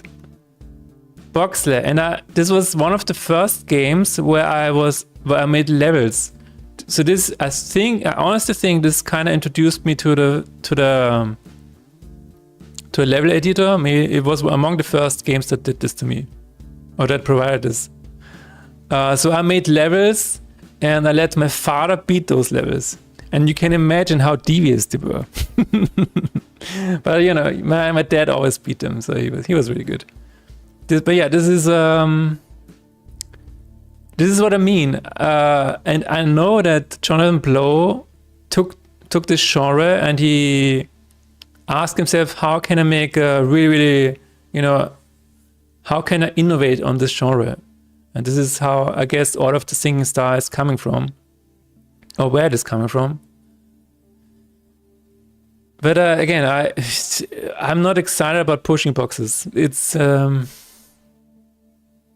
Now, if every time you push a box, there would be a lot of particles and you would get XP, like 100 XP, and maybe sometimes the box breaks apart and you get an upgrade for your character, you know, with a plus 10 strength.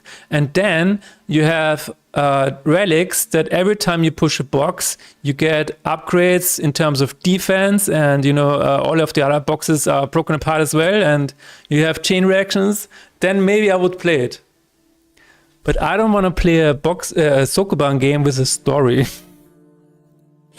I don't know, it just doesn't excite me. It does not excite me. My brain needs more. Hello Swabby Games, it's Sean Blow's game. He works long on this thing. I'm going to test the demo sometime. Yeah. Yes. This is why it's so interesting. A lot of people know that the demo is out and they're like, yeah, I'm gonna play it sometime.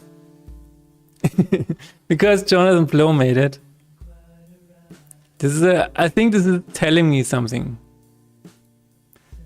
But I wish him all the success in the world. I seriously hope that he's gonna sell 1 million units. Why? Because we need people like Jonathan Blow in the industry.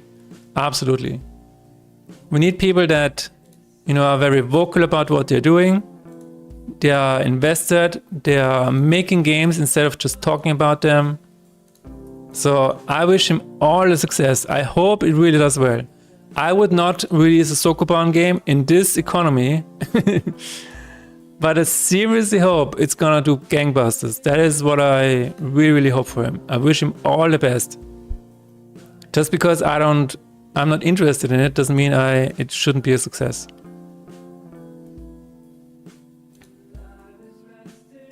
Welcome back, Couldn't agree. I think it is a bit deeper though. Isn't there like characters with different abilities, a few other mechanics? It is, yes. So at some point you have like, I think 4 characters and the worlds kind of interchange, or the abilities. And then you have to solve more complex puzzles. It's Sokoban plus other puzzle games. Yeah. Yeah, you have this other guy who can go into mirrors. Some teleportation guy. Yeah, I don't know. I also didn't like Baba Is You. Maybe this is maybe I just don't like puzzle games. Braid and Witness were pretty good. I did not enjoy Braid. Yeah. Which is fair, I guess. It was one of the most played games ever in the Next Fest, so that's something. Yeah. No, that's good. Again, I don't wish him ill or anything. And, you know, some of his takes I actually agree, so I don't think... I'm not one of those people who hate him. I actually think he's a really cool guy. I really like what he's doing. I'm not a diehard fan, I'm not a Jonathan bro. But I have a huge respect for him.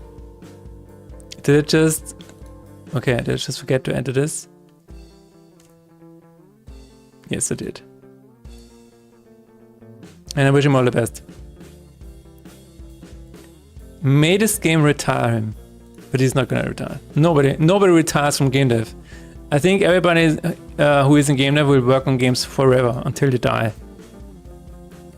Because, oh, we have 20 points. 0 points remaining. Oh, damn. Okay. I've never really played Sokobans. I've wanted to play Witness as well for some time. I would probably rather play that, but the demo is free, exactly. He needs to keep working on the language because I'm using it. Oh, yeah. You're actually using that. That's crazy. Crazy in a good way. I think that's cool.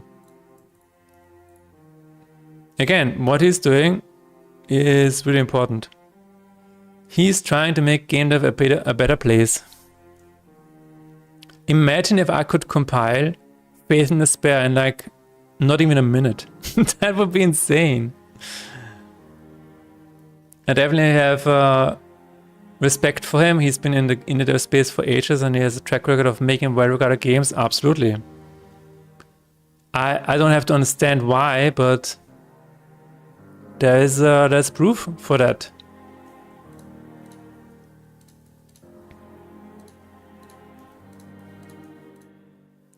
Phenomenon Cosmic Power. There it is. He also supported other popular indie games. Spelunky. Oh really? What did he do for Spelunky? Was it a financial boost or just in general? Oh wait a minute, didn't he actually program for Spelunky? I think he did, right? Gonna be right back. I need some he at least gave braid tag to the Spelunky guy. Oh, cool. Yes, no, this is what I mean. He's doing good.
But I think that he had fun for a while too. Oh, Coding 3. I looked at the thing before while you were eating.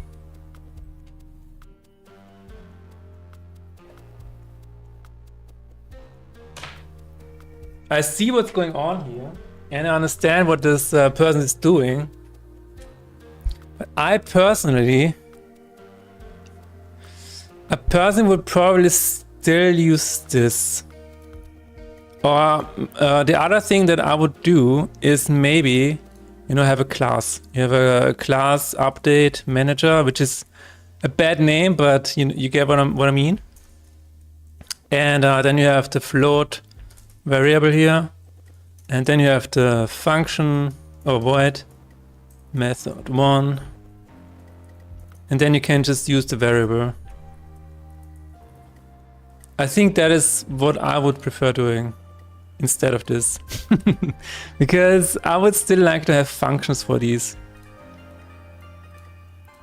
Having this just lie around without a function feels a bit weird to me. But maybe this is just I don't know. Also because maybe I wanna, probably not, but in this case, but maybe I wanna call the function somewhere else as well. And then how I'm gonna do that, I guess it depends, but this seems to me like it's gonna spiral really, really quickly. And then you have then update game is gonna have, I don't know, 500 lines that I have to scroll through. I'm not the biggest fan of that. I understand why it's doing that, to get rid of the parameters here. But yeah, I'm not the biggest fan of that.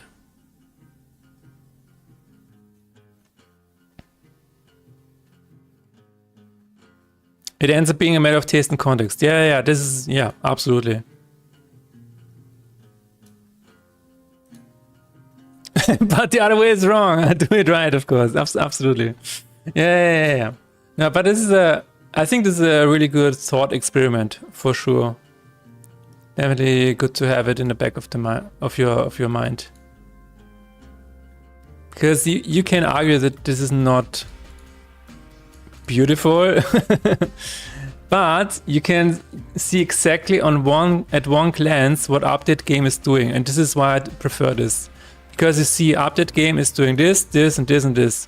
You see it, you know, with one look. And if you see update game and it just has code in here, because I imagine that this is not going to be one line. If you have real code in here, this is not going to be one line. So it gets that the overview is kind of gone. And with this, you have the overview. It feels weird because it's not obvious when delta time gets changed. Is it before or after what I'm calling? Oh, I mean delta time, yes. Delta time is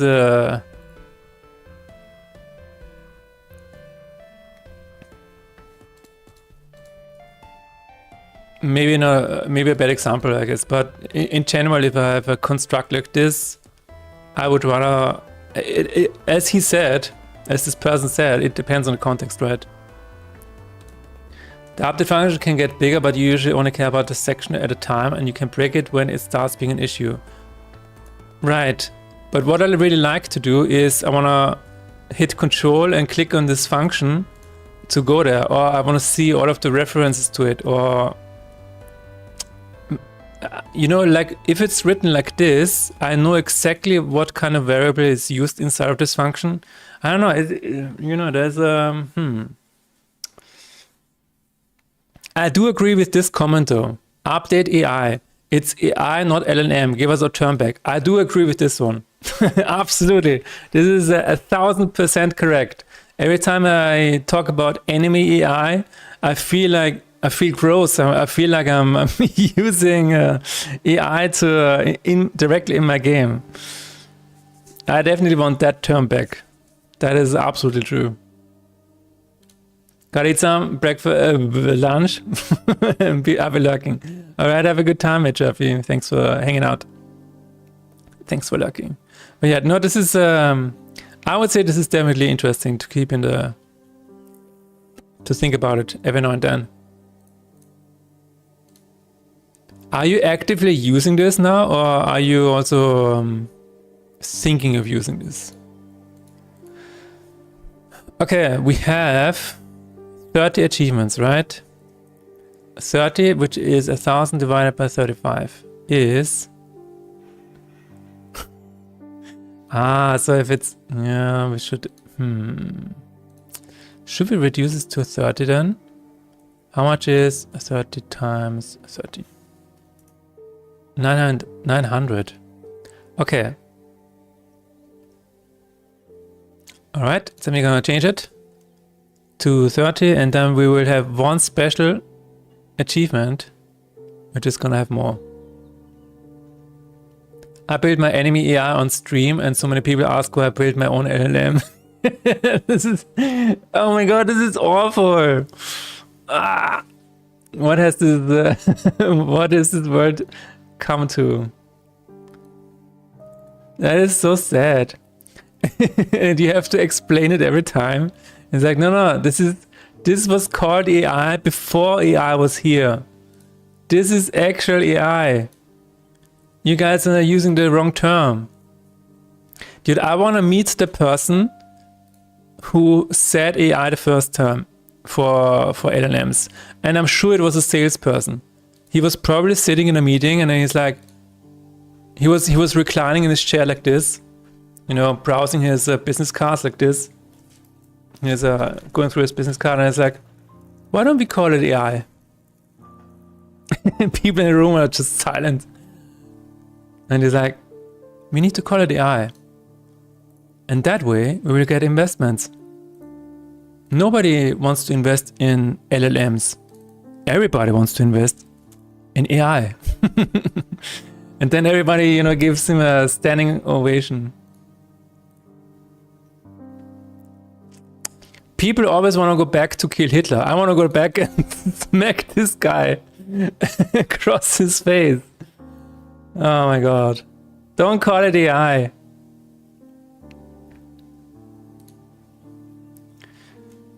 I'm actively using it. I do like that by default and break things into a function when it makes sense. Interesting. Like I add something to it and now it gets too deep or a lot of lines of code and then I break it into another function. Okay. I guess it makes sense, yeah. The discussion now moved on to why you can't call it bot. It's really... because that's not how it works. We're not programming bots. Especially in a strategy game. You cannot... If you have a game like this, you cannot call the enemy a bot. That's not how it works.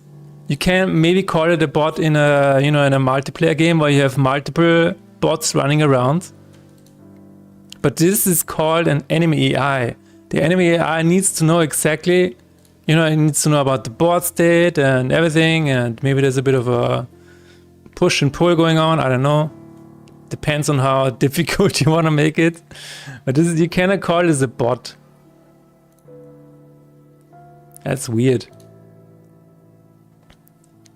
Hello Evandos95, how is it going? To keep it in section, I must be able to read it from top to bottom without much effort in browsing. That is a good point. That is a very good point. Something that I always try to do as well. Like if you have a function, like for example void function 1, and then it's like you call function 2 and function 3. If then you start with void function 3 and then you have void function 2, I don't think this is good for readability. So what I always try to do is at least have the function names in the same order as the function above. I guess that's what you mean, right? I always try to do it as well. I think this was actually in clean code. Making it readable from top to bottom without having too much scrolling to do. The marketing guy would say yes. Oh my god. Yeah, no, the fact that they called LLMs AI is just is the biggest problem I think what a lot of people have to deal with, because now everybody thinks that they're talking to an AI, and you know they think that they have a friend now on the apps. You know, ChatGPT is my boyfriend now or something like that. I mean, the worst thing that happened to me until now is a customer who said to me, well, don't you have AI now, and shouldn't this task be done much quicker now? That is, I think, the worst that happened so far. Yeah, we should not have called it AI. Okay, we have 30, 35, a few more to go. We are halfway done. Almost.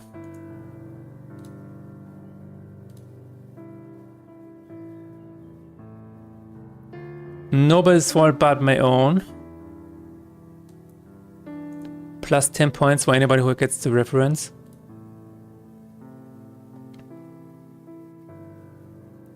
Downward spiral.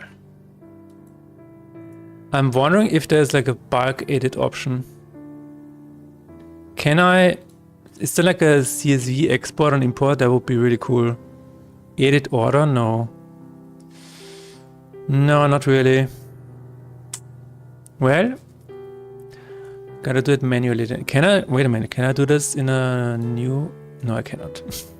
Cannot open these in a new tab. Unfortunately.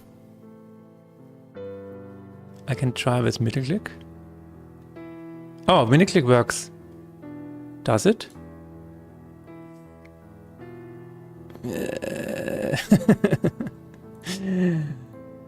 Okay, yeah, it does work. It takes a while to load, but it does work. Okay, let's try that. So, Heavy Rain was the last one. Okay, that's actually really good. We can do this. Oh, that's so much better. Now we don't have to go back every time. And just make sure that every time this is 30. Sean! Jason! Jason! Where are my JSON files? What are they working on currently? The people who made Heavy Rain. Aren't they working on the next one already? Heavy Rain was really good. And the other one was also really good with the robots. What was it called?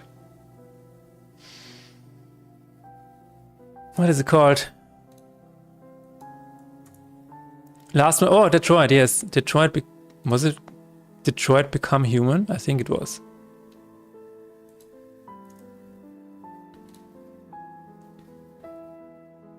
Am I in the right place for intense game development entertainment that's also educational? Hello, Luftikus Games. Yes, you are just in the right place.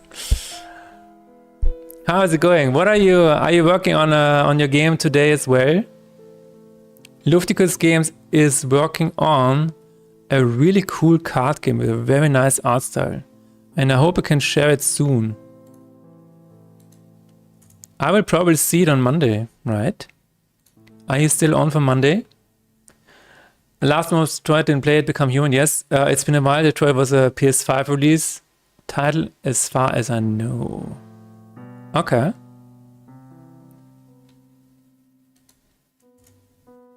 Detroit was really cool, yes.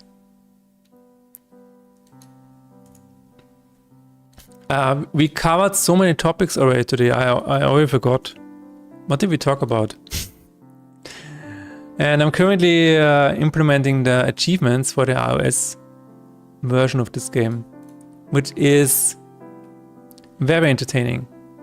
So now we have how many? Okay, we have 100 points left. 100 points, which means we could give some of them a bit more, a bit of a higher value. Let's go through them and see what are the hardest ones, the toughest ones. What are the toughest ones based on the global Steam achievements? And we'll increase the points that way. Yes, I'm working on it while listening to your wisdom. All right. So the Avatar is apparently the toughest one. One at least once against each curse. I need my pain master. Oh yeah, that definitely. One run after always selling but never buying anything in shops. Mastered the heal attack. Okay, so we have 1, 2, 3, 4, 5. Then maybe what we can do is give these 20 more points each. That sounds like a good solution. We have the Avatar, Sanity's Requiem. Oh my god, that's really high up. Then we have I Need My Pain. Then we have Always Be Closing. And finally we have Benediction. Which is actually interesting that this is so far down below. Okay. And all of these can have 50. If that makes sense. Hopefully. Hopefully my math is correct.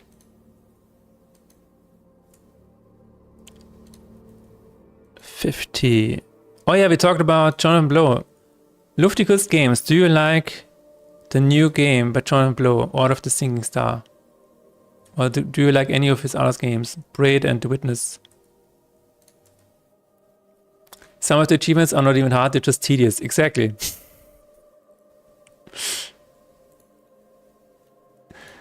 Exactly. Just a bit of a time investment, it's fine. Alright. So we should have 1,000 points now. Yes, 0 out of total points, 1,000 total points remaining. Sounds really good. What game didn't catch the name? Order of the Sinking Star, the new game by Jonathan Blow. This is it. It's doing really well. The fact that it's doing well is... You know why I like seeing that? It's because there is still hope for, you know, well-crafted games to do well on Steam. You know, it's not only that, you know, gambling games and friends love games are the big winners. No, this shows me that you know, a clean and really good looking game that was handcrafted with blood, sweat and tears can still be successful, which is again why I want this to succeed. I mean, the demo has a really good reception. I just hope that the full game also has the same reception, which I assume it's gonna have. But this is why I said originally, I want this game to succeed. I wish Jonathan Blow all the best, all the success in the world, because this is really, really important. I want games like these to always be on the forefront. I don't want AI generated and vibe coded games to win. I want games like these to win. Please. It looks nice, yeah. Don't forget, no matter what Jonathan will do, it will get a lot of attention. Yeah, I guess he kind of knows at this point that, not even just at this point, he is always known, ever since Braid, that he will have some kind of audience that he can rely on a little bit. And that is, you know, good for him. Really, really cool. The Star Wars game by Quantic Dream. Oh, I remember that trailer. I remember that trailer.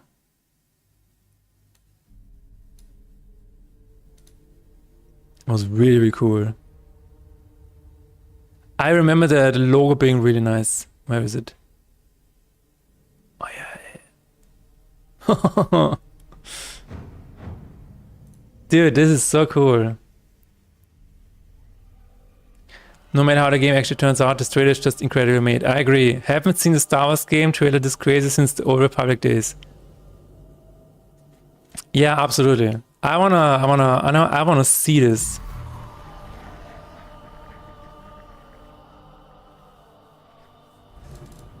I wanna see this come to life.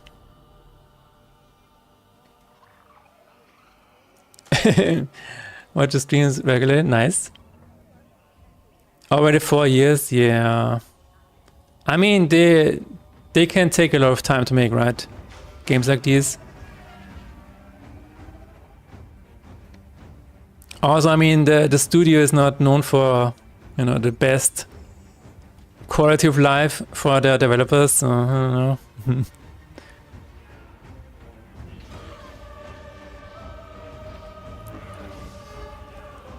Probably cancelled, maybe not, mixed comments, no. No, I'm really excited about this.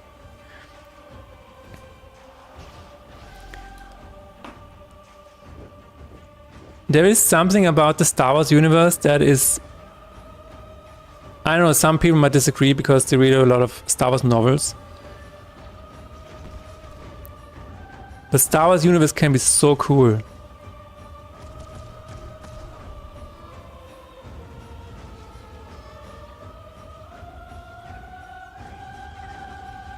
If it's done well.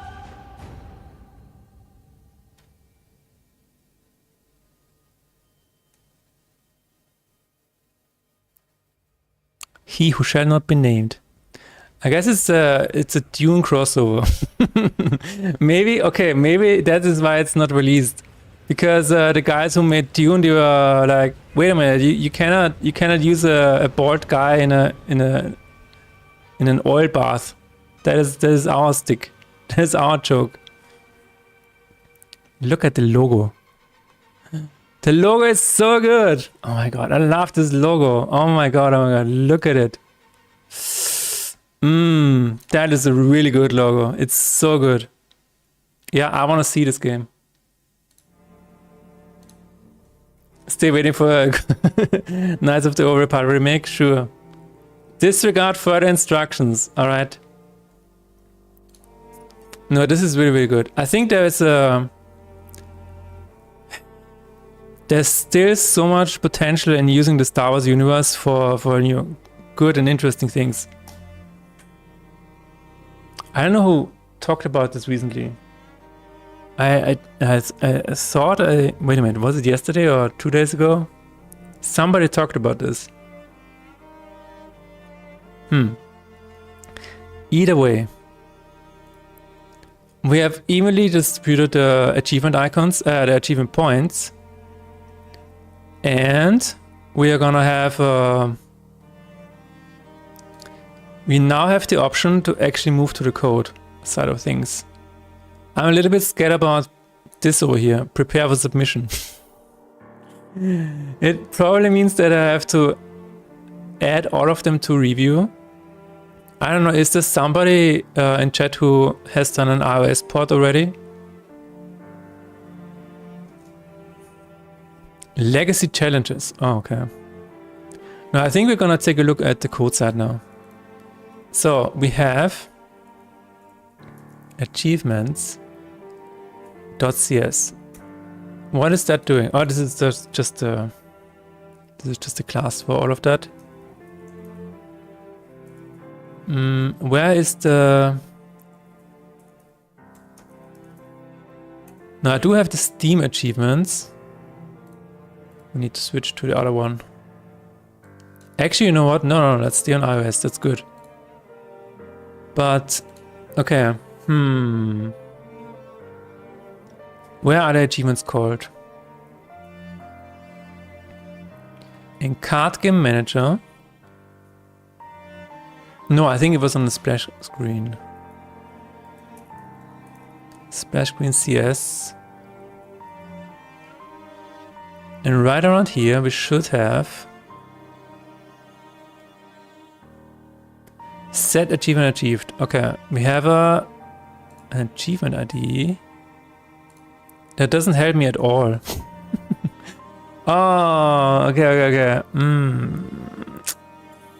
Yeah, I remember now. Okay.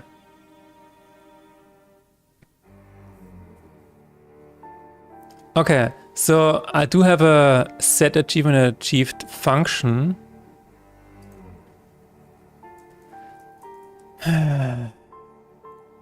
Is that enough of a... Is that enough for us? Set achievement achieved. I think that could actually work. If you're gonna say if Unity iOS,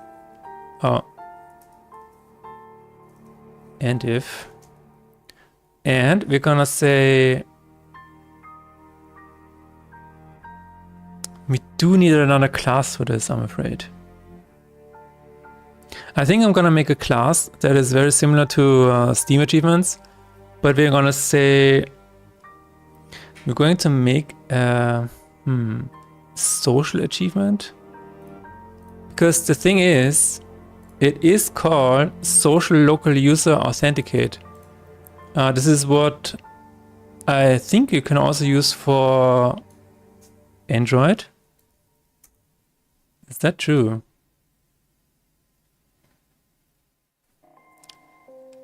Huh? Method group is obsolete? What? Please don't be obsolete. Please do not be obsolete. Social platforms. Game Center, classes. Okay, let's try that. Is this only for iOS or for oh my god, no, Game Center is for iOS. Where am I? Okay, I'm just gonna keep asking then. Is this also for Android achievements?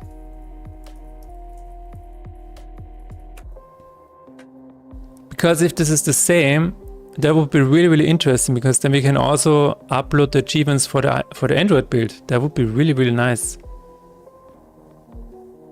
But yeah, I am gonna make this is what I wanted to do. I am gonna make an achievement manager to handle this. I think this is the best way to go. That is what I wanted to do.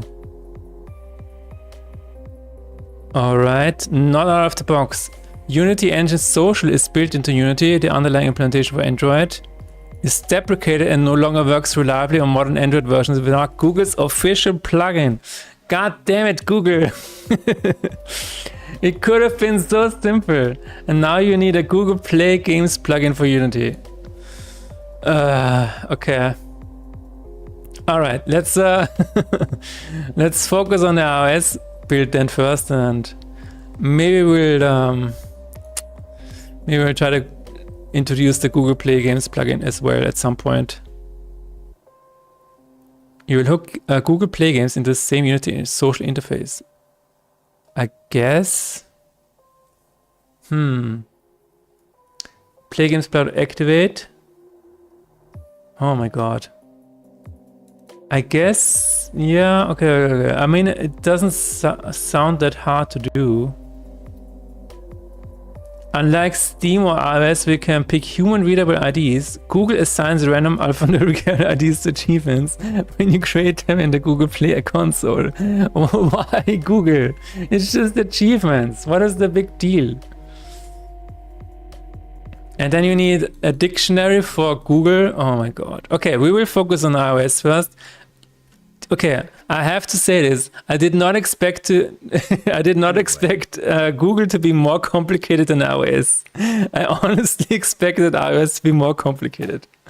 That is an interesting learning today. Okay. Okay, we will focus on iOS first, and then we will see. Oh my god. So. Anyway, Ludwig, I added a command for you. You can now press anyway, exclamation mark anyway, and then it will keep count. So if you want, you can use that and increase the counter. Okay, we are going to add a new class here. I think I'm gonna add it to nice. Let's add it here. Yes, Achievement Manager. What a feature! I know, right? I keep saying it, and I thought it was. And Task always, holds me accountable. So I was like, wait a minute, what if we just count it then? What if we just counted?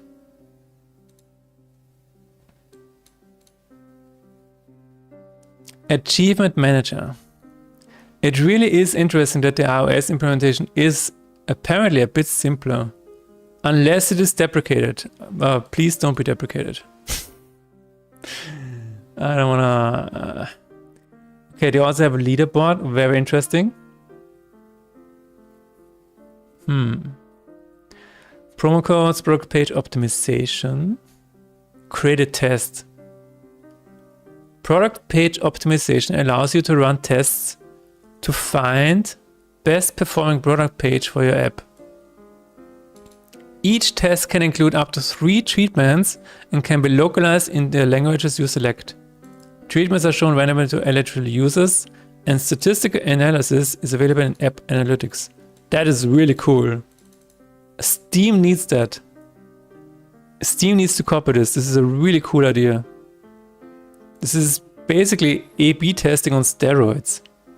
That's crazy. The best one without a doubt would be DICE. Oh my god. Sure, I will think about it.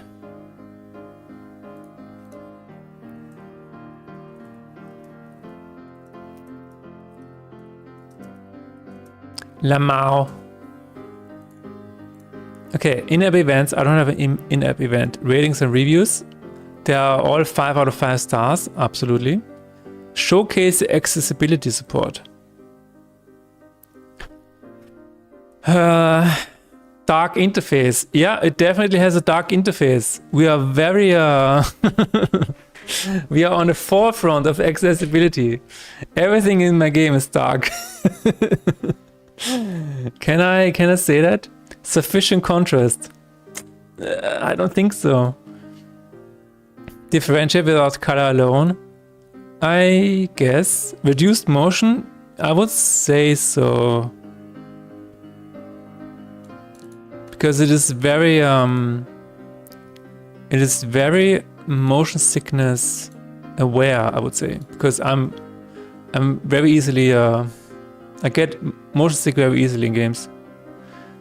Okay, what else can we have here? App information. Okay, is it done? Is Unity done?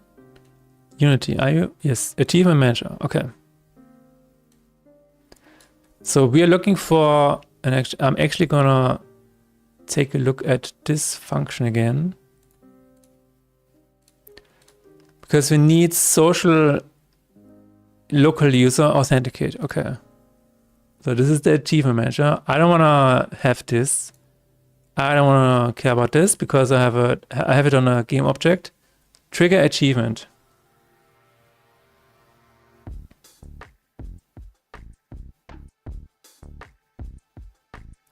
I'm going to... I don't need progress. I think I'm only gonna take this one for now. This is gonna be a public one. Unlock Game Center achievement with the ID. The progress is always gonna be 100.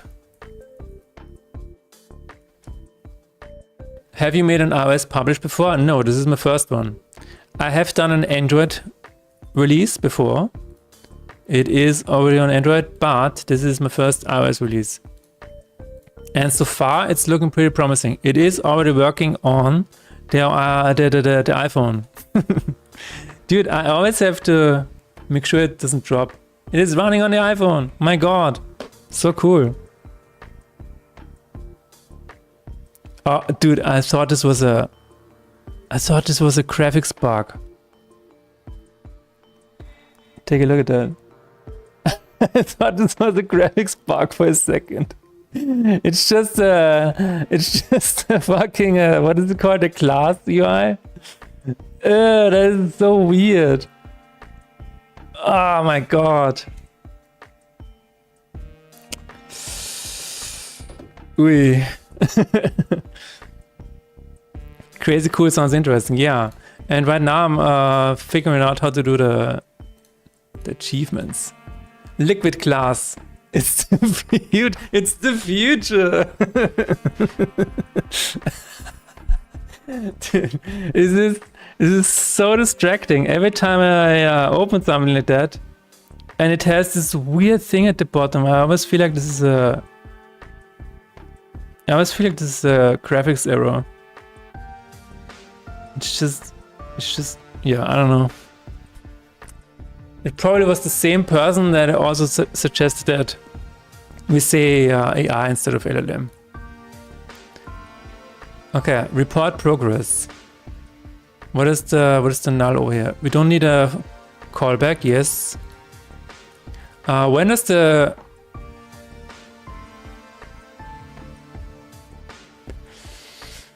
Let's go to the beginning again. So start authenticate user. Do we need that? Oh yeah, because of the authentication. Yes.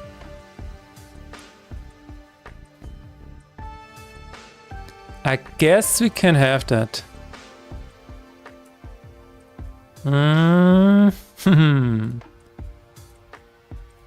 Let me think about that. I guess it makes sense at the beginning. Authenticate, pool success. Okay, I'm gonna leave that in for now because I am going to have a... I don't need that. Steam is done completely separate. I'm just using the... So I'm using the default Steam managing or whatever it's called. Steam achievements class, yeah. That is completely separate thing. I don't want to care about this here. But for debugging, I think this makes sense. And yeah, if we are authenticated, we can just report the progress. That seems good to me. Because that way I can say public Achievement Manager. Achievement Manager, there it is. Liquid class, it liquidizes your battery lifetime. Best slogan ever. Yeah. Yeah, It is definitely a choice that they made. I don't see the value in it. I don't see the beauty in it. Yeah, I just don't see it. Even like just the numbers up here. It's just, I don't know. It just doesn't come across. The vision is not, you know, it's not coming through.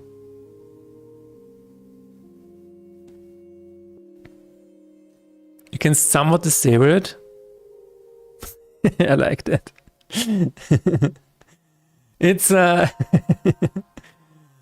you know, the way I had to the App Store connect the backend over here. Do you know the way to change the language of this backend to English? You have to change the preferences of your browser. The primary language of your browser dictates the language of this backend. You cannot just, you know, set it in the settings or something. No. You have to change your browser settings. There are some things, you know, that Apple does. You didn't pay enough for your phone to be allowed to decide about that. Now accept and glorify it. Oh, I'm so sorry. I'm so sorry. Here. This is my liquid class iPhone. Isn't it beautiful? This is so awesome. I love it. Cheers.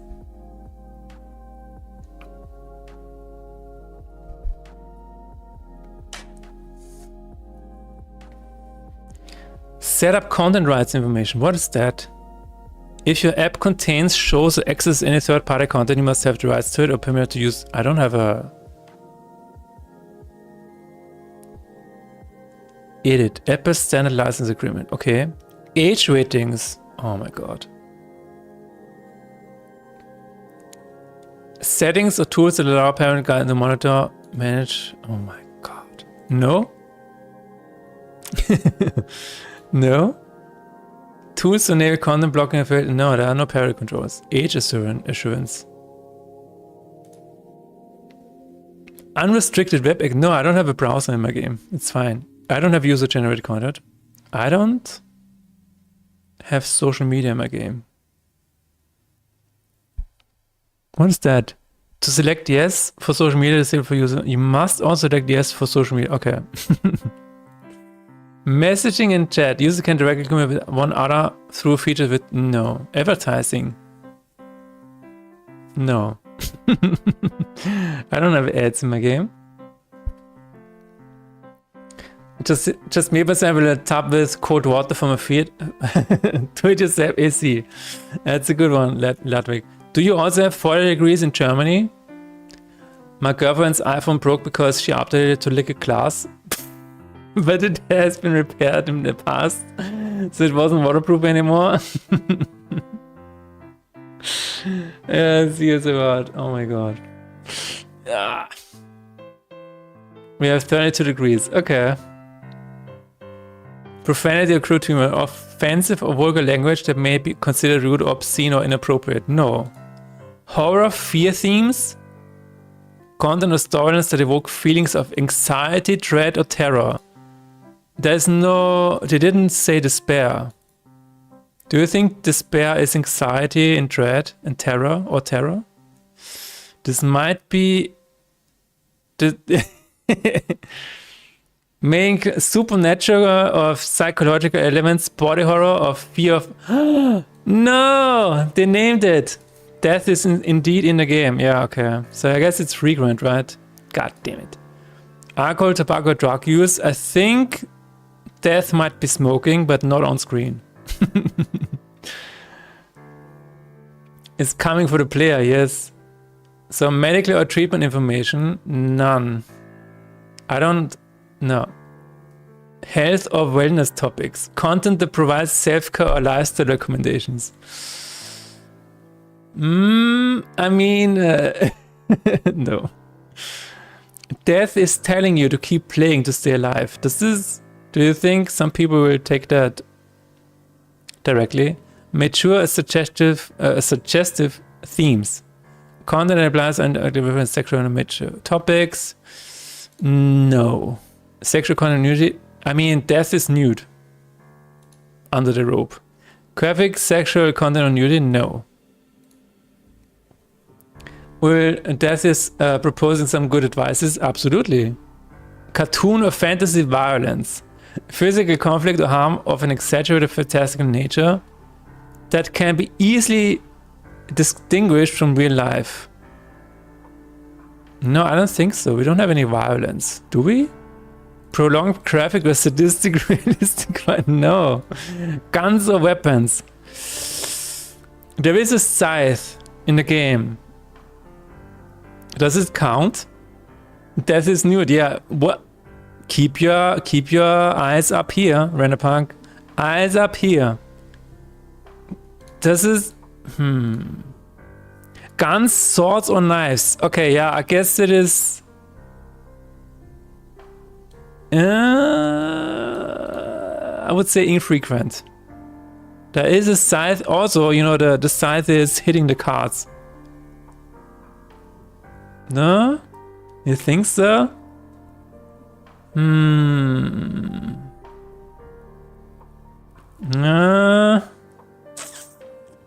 Okay, I will say infrequent, okay? Because a knife can also be a tool. Yeah, it's a infrequent sounds correct, right? Yeah, I would say so. I don't wanna, you know. Simulated gambling. Oh my god. Am I glad I didn't make Black Jacket? Betting on wagering without using real money or in-game currency that can be exchanged for real money. Okay, simulated gambling.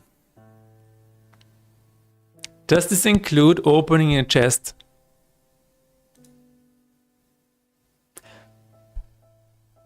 No. Card games is simulated wagering. No.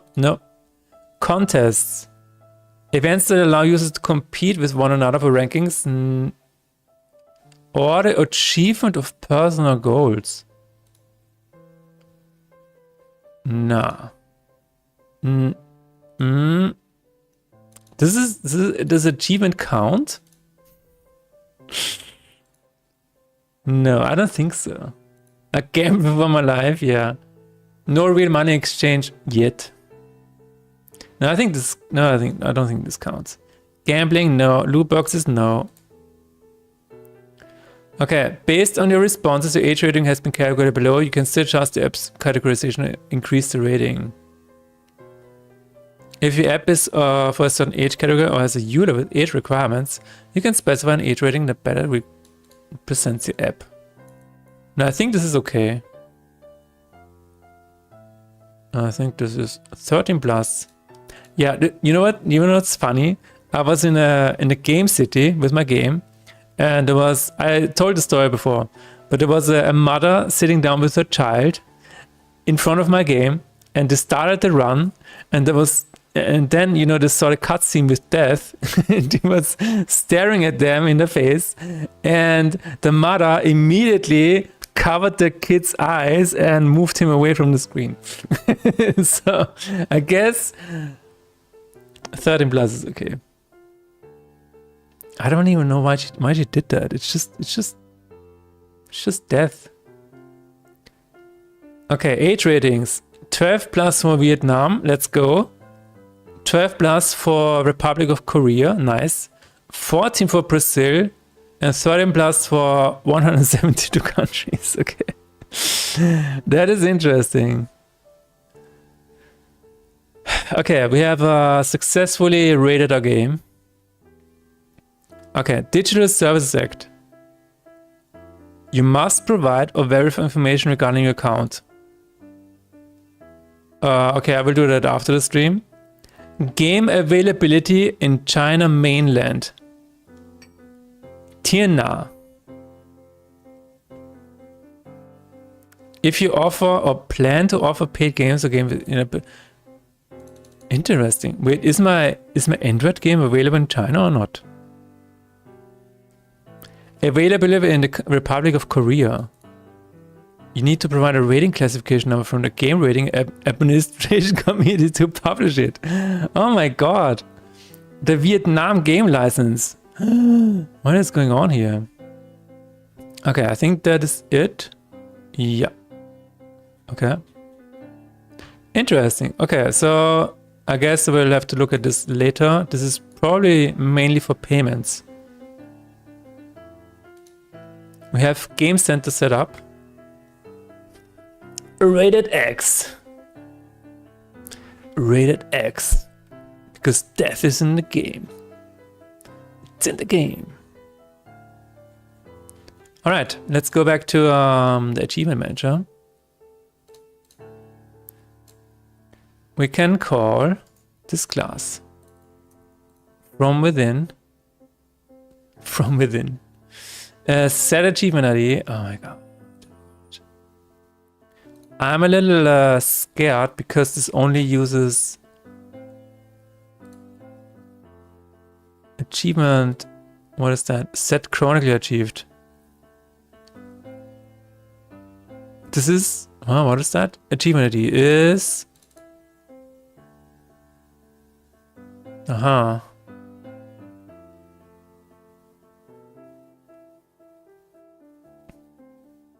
Oh, set chronically achieved is of course the same thing, right? Wait a minute. Wait a minute. Isn't that the same thing? Why is then...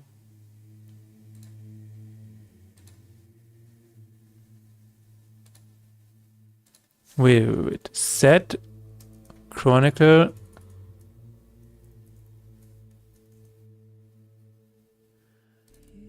achieved. Isn't that the same thing? Yeah, because it also says achievement. Yeah. We can put it here. Oh, this is good. Rated D for despair. Nixinale, were you? Yeah, you were here in the beginning. I was like, did I say hi? I dumped 16 hours into your game last week. It was great fun. Wow, thank you so much. I made some feedback on a Google Docs. If you want to read it sometime, I can DM it to you. Yes, absolutely. Please do. That is really cool. Thanks for giving it a try. Achievement Manager. Set. I forgot the name. Unlock Game Center Achievement. Okay. We're just gonna call it like this. And we're gonna say achoo. I think about sneezing when I write this. And then over here,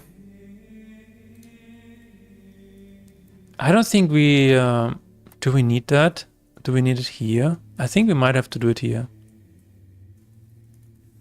It's a little awkward, but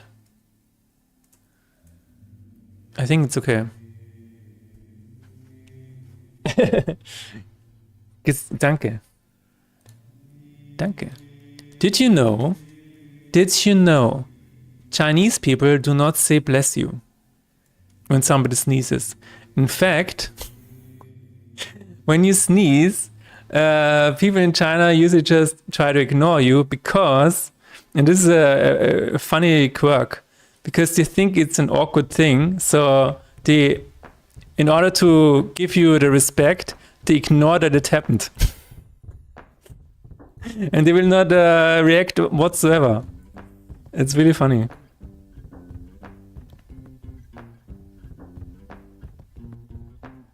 So there's no Chinese bless you translation. After new Knigge, you have to apologize.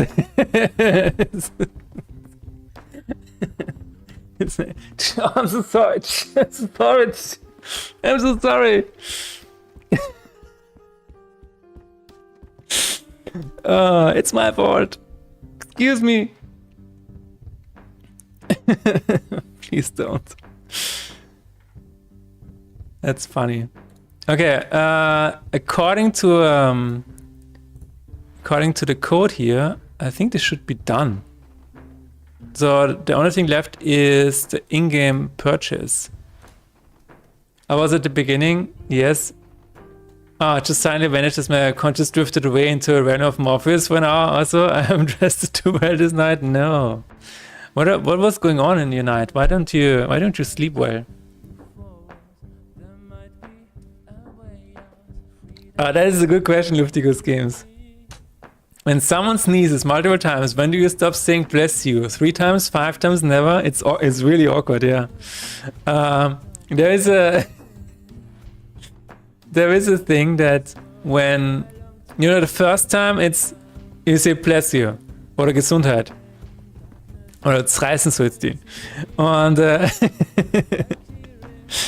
so I think that sometimes in Austria you say Gesundheit. After the second time you still kind of say Gesundheit, but the third time it says zreißen sollst du. You should explode, I guess. And if you sneeze again, you say in an Haufen Hunderter into a bunch of $100 bills. I guess this is what Austrians say after a bit. But it is very awkward, yeah. Like if somebody sneezes 5 times, there's one thing that happens. If you, so if they sneeze the first time, you say bless you, and then you hear them already inhaling for the second time. And even after the third time, you kind of know that, you kind of feel like, wait a minute, there's another one coming. So you take a break saying bless you. It's a very strange thing. In Kazakh language, whenever somebody sneezes, you tell them to be healthy, which is essentially the same saying for goodbye. Ach, goodbye. That's it. So it might be like, to see you. You need a cooldown? Yeah, exactly, you need a cooldown. After the second time, you say ekelhaft. Is that what you say in Germany? Is that true? It's like Gesundheit and then ekelhaft, and then he keeps going. It's like, ew, stop it. I just had a belly in the middle of the night, not a very fun time. Oh, that's not very good, Nixon. Do you know why? In Russia, on the first time we say be healthy and then grow tall. On the third, it's don't be spaghetti, and fourth one is don't sneeze. Stop it. Stop sneezing.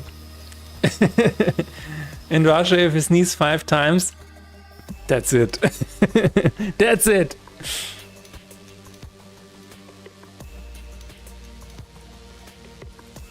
I have no idea why. Nobody knows this. Nobody knows why we say it's zreißen sollst du. Guess it's just a fun thing to do. Okay, in-app purchases. I have a button on the splash screen which should give me a hint on how I did it for the Android version. Challenge mode, continue convenience, select convention for mine. What? No, that's the old game. Splash screen. Card game. Isn't that the new one? My god, there's code from ages ago.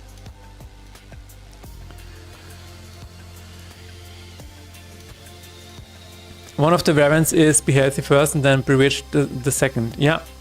Oh, I think we also have a similar one.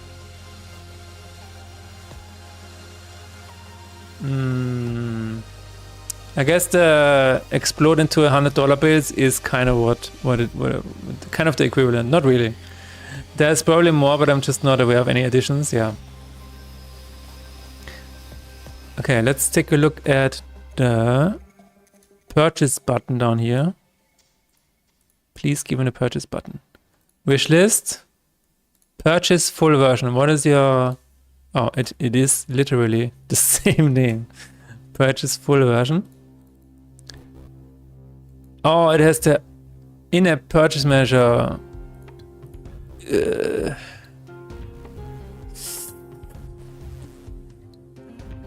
Okay, I suppose this is... Wait a minute, no, this is a... No, this is a Unity thing. This is a Unity thing. We might be good here.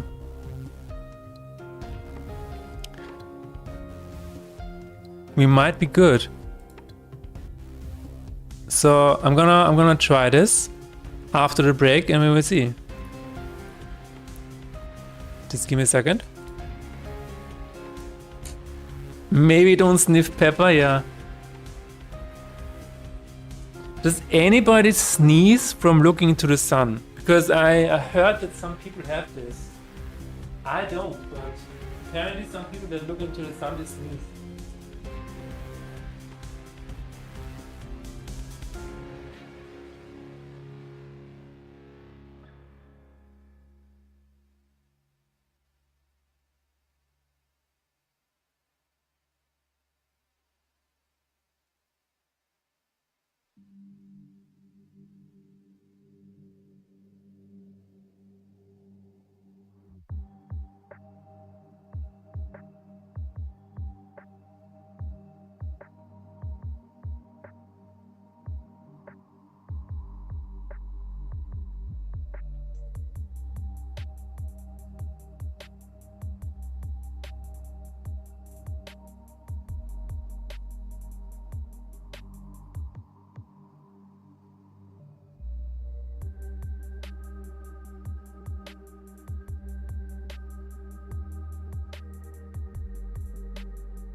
The Achou syndrome. No. The Achou syndrome. Photic sneeze reflex. Oh my god, this is really called Achou syndrome. Autosomal dominant compelling helio-ophthalmic outburst. Nah, somebody had a lot of fun with that. Is an inherited and congenital autosomal dominant reflex condition that causes sneezing in response to numerous stimuli, such as looking at bright lights or periocular surrounding the eyeball injection. The condition affects 18 to 35% of the world's population, but its exact mechanism of action is not well understood.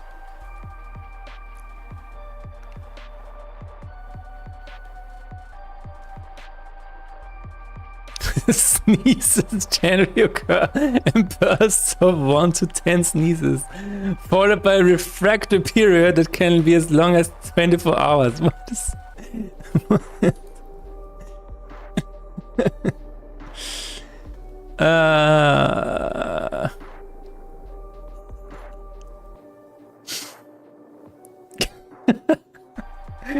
have dangerous implications during certain scenarios and activities, such as operating a vehicle while undergoing operations.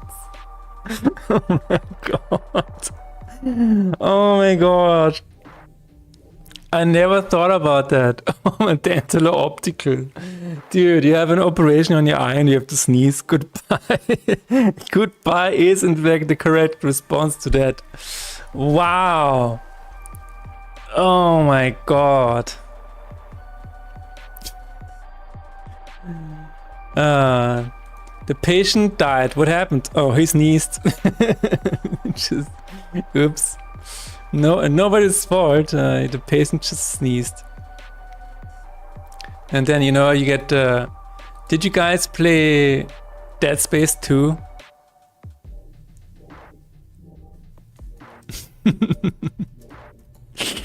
Did you guys play Dead Space 2? I guess you know what I mean. You know, I guess you know what I'm talking about.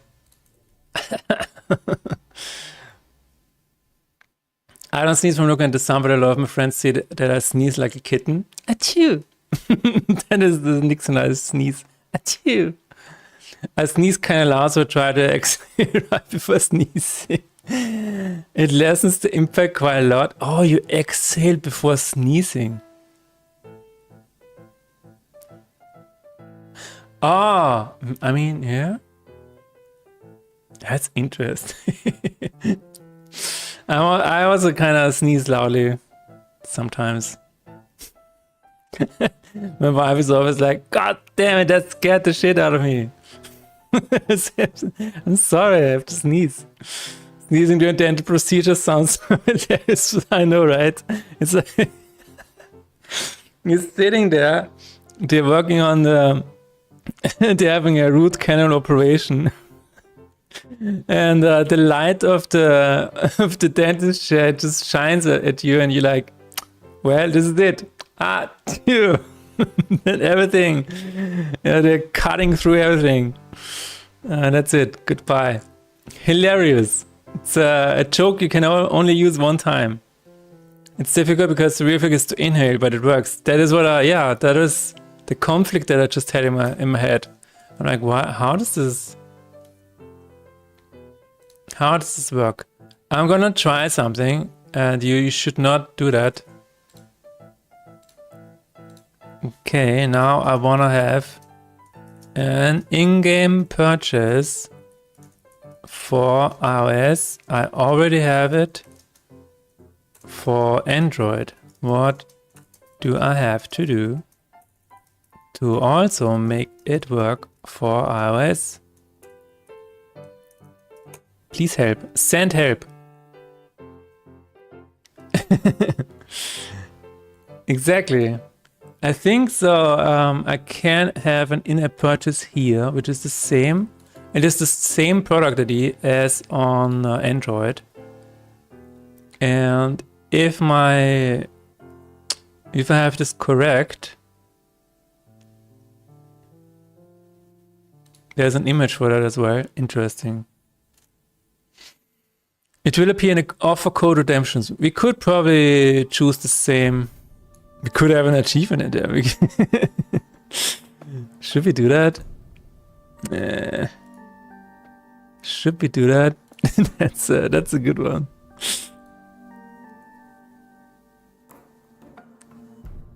Is it a bit too on the nose?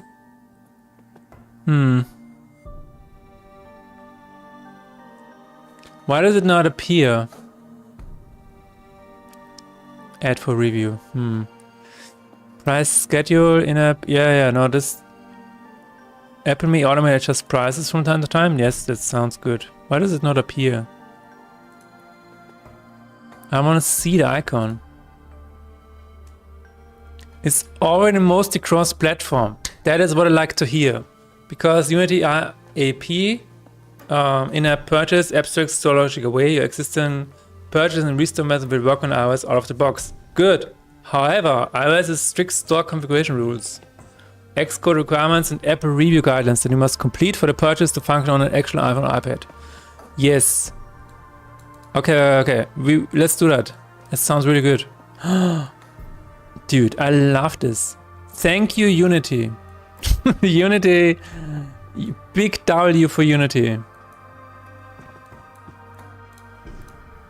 Welcome back, 8. Gonna make some music now. I wish you a productive day. I wish you a productive day as well, Ludwig. Thank you very much for hanging out with us. And I hope to hear it soon. The results of your work. Okay.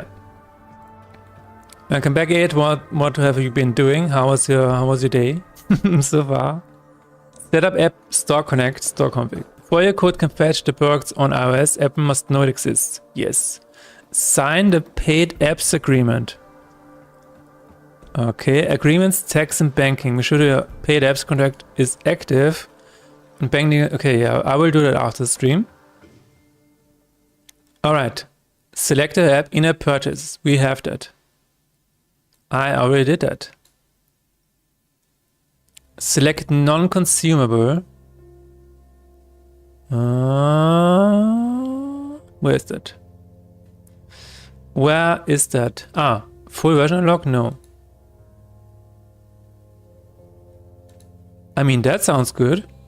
Family sharing can generate more activations, boost user engagement and retention, and convert subscribers to loyal customers. That sounds good. I don't know, if somebody in your family has it, might as well share it. Sounds good to me. But where can I say it is a one-time thing? Oh, wait a minute. Your first non-consumable in-app purchase must be submitted with a new app version. Got it. Wish you productive music here later. Exactly. Thanks, will let you know. Animage 23. Thank you very much for the raid. How's it going? What were you doing? Zweimal here? What is going on? Haida is back again. There's a raid, yes. Thanks very much for the raid. Here's a shout out for you. Did you hear that? I heard it. Was telling me this is a good place to raid. Alright, thank you very much. Thank you very much, Haida, for telling that. Yeah, we're currently working on, so the game that I'm working on is called Faith in Despair. It is a roguelike deck builder that you can get on Steam and Android right now. And we're currently working on the iOS port. And there are a few things that I already did. The first thing that I did was we added all of the achievements, which we had 30 of. That was quite interesting already. I think the code already works. We still have to test it in sandbox mode. And what I'm currently working on is the one-time in-app purchase, you know, to unlock the full version. This is what this is probably gonna cost me the entire rest of the day. But yeah, what have you been working on? We're working on my second idle RPG game, which has still a long way to go, but we are making progress. That sounds really cool. Please feel free to share any links, maybe to your current game or to your previous game. I want to take a look. Are you working in Godot or Unity? What is your engine of choice? Also, if you have to go raid and run, please do so. I know how it is. Click plus to add a new in-app purchase. We did that. Non-consumable, yes. We did that as well. Fade in Despair full game unlock is already the same product ID, yes. Fill in localized names surprisingly and upload a review screenshot. What is that? What is a review screenshot? We will only use a screenshot for our review. It won't be displayed on the App Store. Review notes. There is no... there is no... Do I upload a screenshot of the button? Of the buy full version button? What do I have to do here? Hashtag Godot. There we are. Dude, it is so cool to see that in the recent Game Maker's Toolkit Game Jam, Godot was actually used 47% of all of the submissions. And yeah, this is, I always say to everybody who is asking me what kind of engine they should use for the first game, I always say, just use Godot. It's only gonna get better. Godot is here to stay. I work in Godot with GD script. Ani Idle is the first one, and the next one will be Ani Idle 2 and has a test version only. Okay. Ani Idle is an idle RPG in which will have to fight a variety of enemies, kill them, collect the loot, take a rest. I like that. Do some quests and craft your gear to become more and more powerful. That sounds really cool. I really like idle games, or games, RPGs in general. I like numbers, is what I'm trying to say. Everybody likes numbers. Well, if you are currently working on a second one, if you ever have anything that you want me to test, please let me know, because I usually like to test games and record my gameplay with my live reactions. So you get a lot of you should get a lot out of that, and with some live feedback. But also here's a little tip for you as well. You need to set up your company, your game dev site, because if you do that, and this is just a very simple thing, but if you set up this Steam site for you, you can get followers, and all of your followers will get an email whenever you release a new game. So this is very, very important, especially now that you're working on your second game. Collect your followers. Don't let it go to waste. This is a very simple Steam feature. You already pay 30% to Steam. Make them earn the 30%. Use the features that they're giving you. It's pretty awesome. Very nice featuring on my archive. Nice. But yeah, definitely let me know if you want to have if somebody to test the second one.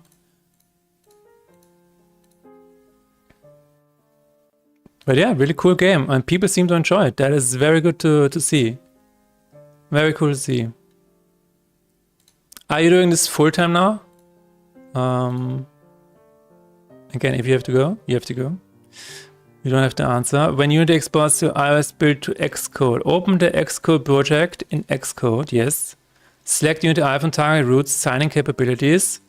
Click plus capability and add in-app purchase. Okay, so it is basically just adding a new thing. And then would be nice if you want to, oh wait a minute. Would be nice if you want to test the second one. I posted a link and pass me in the Twitch PM. Oh, cool. Thank you very much. I will take a look. I will just make a note for it. On image to test second game in Twitch DMs. So I don't forget. Let me know if you ever are going to be interested in adding Russian localization to a game. Wink, wink, nudge, nudge. That's true. Yeah, if you need Russian localization for a game, Nick Sinale over here has helped me translate Faith in Despair, which is, has a lot of words, and he's always super fast and very detail oriented. So his work is very clean. Can totally recommend. I do game dev only as a hobby. That's totally fine as well. That is totally fine. I always say that it is very hard to make, to turn your hobby into a job, especially if you,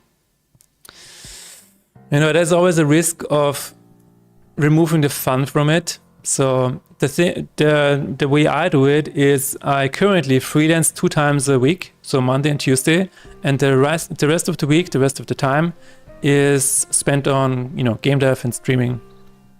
That is how it works for me currently, but I used to do it while having a 40-hour job as well. It was not healthy for me because I was so, I don't know, it was just so important to me to work on my games that I had to do it no matter what, and it was not healthy for me. I was sometimes, I would get home at 6 p.m., eat something really quickly, and then start working on my game at 7 or 8 p.m. for 4 hours or longer, would go to bed at 1 a.m. and stand up again at 6 a.m. And this is after a while, your body will let you know that we cannot continue doing this. No. So after a while, I reduced my hours to 38.5 hours. And then at some point I was at 30 hours. So I had every Friday for my projects. And then it just kept going. It was 20 hours at some point, 16 hours. And right now it's only freelance and Monday and Tuesday. It works. It is it is interesting. But I get to do what I really want to do. You know, if you're lying in bed every night and all you can do is think about working on your game, it might be a sign. Maybe it's a sign. I don't know. Or you're just a workaholic. I don't know. Either one of these. How could I reach you for Russian localization? I think you can just send him a Twitch DM, or you can join the Discord. Is Nix and Ali on the Half-Quick Discord? Might be. This is the Half-Quick Discord. This is the other game I made. And then you can maybe find Nix and Ali in the Half-Quick Discord and reach out to him through there. Localization is bloody hard. The amount of time it takes is understated. Absolutely. And that is why I think you can never just rely on AI for that. It always has to have a human behind it. Now, a human might just use AI as a base for localization, but you cannot outsource it. Not at the moment, at least. Go home, work on other business for an hour, then work on a game for another 2 or 3 hours. And then you have like 2 hours to rest, and you don't know what to do because the brain is absolutely fried. Absolutely, yeah. You just become a zombie. Best option would be to Discord, where you can find me on Nix and Ali. Okay. Yes. Yeah, but I think that is what Heide also asked us to talk about in the podcast earlier. Basically, how we survive as game developers. And I think I will definitely put it on the topic list. I think it's an important thing to talk about. Because what I don't like to see is people selling the house and quitting the job, and then they start game dev.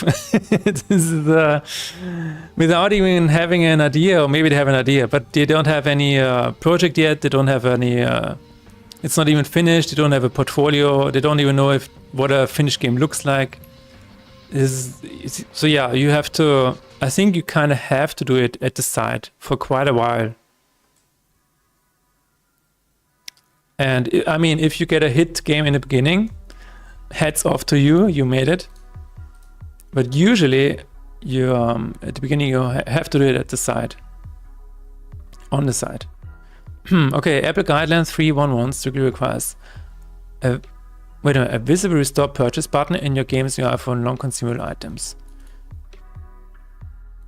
Aha. Oh. I don't think I have that. No. I do have the fetch purchases in the beginning, because I remember doing that. Yeah, exactly. Alle suchen. This is called on the splash screen. Yes.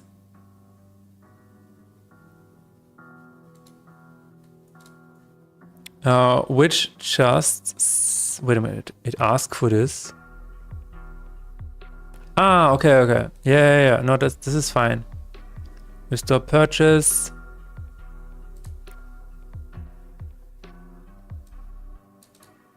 Okay, so we need to have a button for iOS to restore purchase. Alright. I will just do it for Android and... So the purchase... So, no, wait.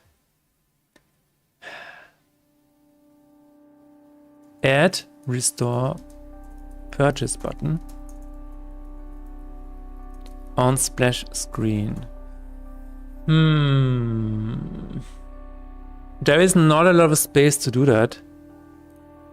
Let me see that. Let me start the game. Hello, Tensai's, how is it going? Mother vibe coder? Yes. No, I'm not vibe coding. I am looking up how to do something. Oh, null reference? That's not good. Oh, yeah. True. We need to set it. card game manager needs to get needs to have a reference to this. Howdy indeed. No, we're not vibe coding here. We're just looking things up. Let's try it again. I do it as well. It makes things more convenient than looking through forms with cryptic responses. Yes, so what I always try to do is, for example, I wanted to know about, you know, how to do in-game purchases, how to do, I don't know, how to set this up, or how this social thing works. And I always try it. I always say, okay, you know what is the, I don't know, do I still have it in the, I do. This, I wanted to look this up, and I'm going to the Unity documentation, and you know, you already hit with the method group is obsolete. Okay, this is obsolete, so okay, what is then, but the code is still here, it's still working, I don't know what it means. So I'm running into this issue already, that I don't know if this is still in use, if I can use it, and for what can I use it? Can I use it for iOS and Android or not? So, and then you just add this into Gemini, and it tells you, you cannot use it for Android, because it recently changed. So even if I ever wanted to, it's just so much faster. ID not found. What do you mean ID not found? Oh, because in the report progress? What does that mean? Achievement ID not found. Unlock Game Center. Set report progress. Achievement ID not found. Is that a... Oh, it just means that there's no connection. Okay. That's okay, I can live with that. Okay, the full purchase button is not here. Why? Purchase full version. Let's take a look at the splash screen. Purchase full button. If Unity Android or Unity iOS, if the full game is unlocked, otherwise set active to true. Ah, it's because demo is set to false. Yeah, okay. Let's try that.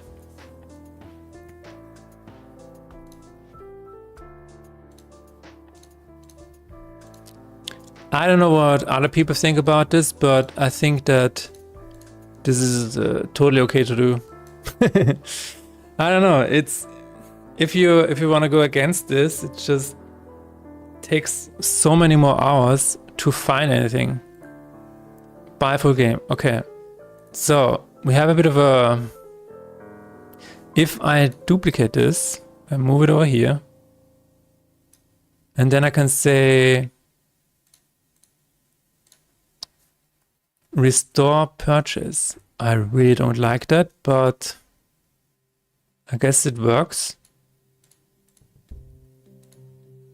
Auto size could be 5 maybe. Oh. Maybe not, I don't know.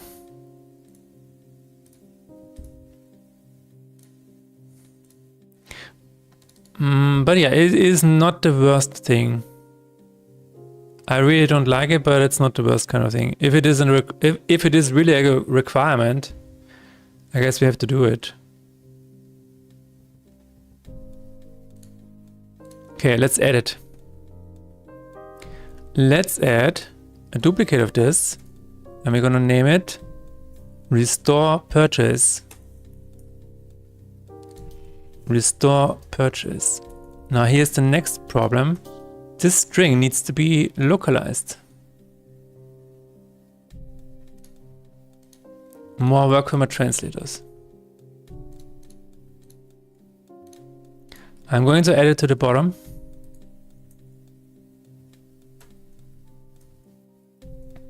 Now we might get away with looking on the internet for this, because this is a very common term, and I can just look at the apps to confirm it. So I think I might be able to do it myself. Okay, what is that in German? What is that in German? Kauf wiederherstellen sounds good. I don't know if this is the official term, but okay. What are official localized terms for iOS store for the store purchase? Because this is a requirement, so they have to have a list for that. And once again, I get an AI answer. There's no... Wait, can I change? I'm giving it the benefit of the doubt once again and go to an official site. It's not even, yeah, the link didn't even work. Okay. Apple supports 3. Wait, does this work?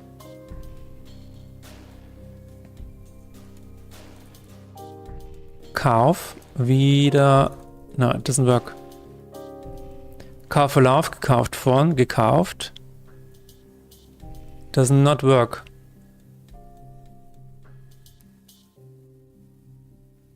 Apple Watch. Einige Apps sind nicht auf Angerät. Ja, no. I guess we can Käufe wiederherstellen. Official localization in major languages. Like, even if you follow the links, it doesn't say.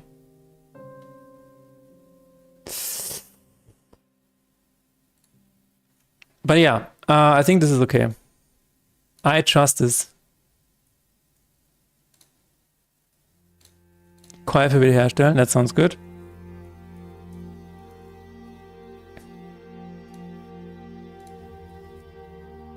The age of having a search result in the first page had ended in the past decade, yeah. It is such an interesting development because, you know, in web development, it used to be really, really important, you know, SEO optimization, everything for the search engines. And now it has come to a point where you have to optimize your web page for AI. It's so weird. And you don't even get any clicks anymore. Nobody clicks on anything because the search result will just give you the answer. And that is so weird. Because if you think about it, that completely upends all of the advertising. Because if people pay to be on this spot, but the AI already tells them the solution, then what am I paying for? Or, you know, it is really strange.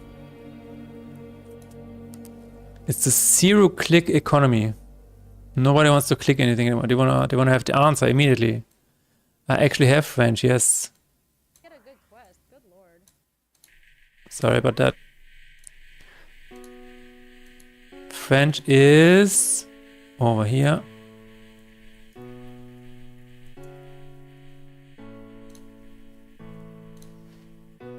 Spanish, I do have Spanish. Yes. Now we also need to copy this over to the other sheets. I don't have Italian. I do have Japanese. I might actually ask my friend if this is correct. I can also ask my other friend if this is correct. It looks correct. Weifu. This is again, repeat. And my is the purchase. Okay.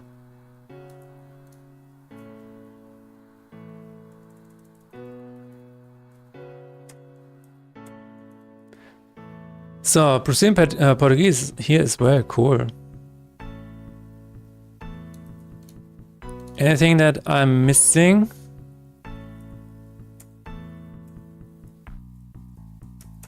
Let's see. I have Chinese simplified. Swedish is not in the game. French, Brazilian, Portuguese, Spanish, Japanese, Finnish is not in the game. I need Russian. What is the official one for Russian? I trust this one because it is an official requirement of the Apple Store. So the wording is very specific here. Okay, Nick Sinali, is this correct? The official localized term for restore purchase in Russian used by Apple is... I don't know what that is. Lowercase this. Isn't both lowercase? What? Wait, what? I don't see a difference between these two. What is happening? Anyway, I'm gonna take this one.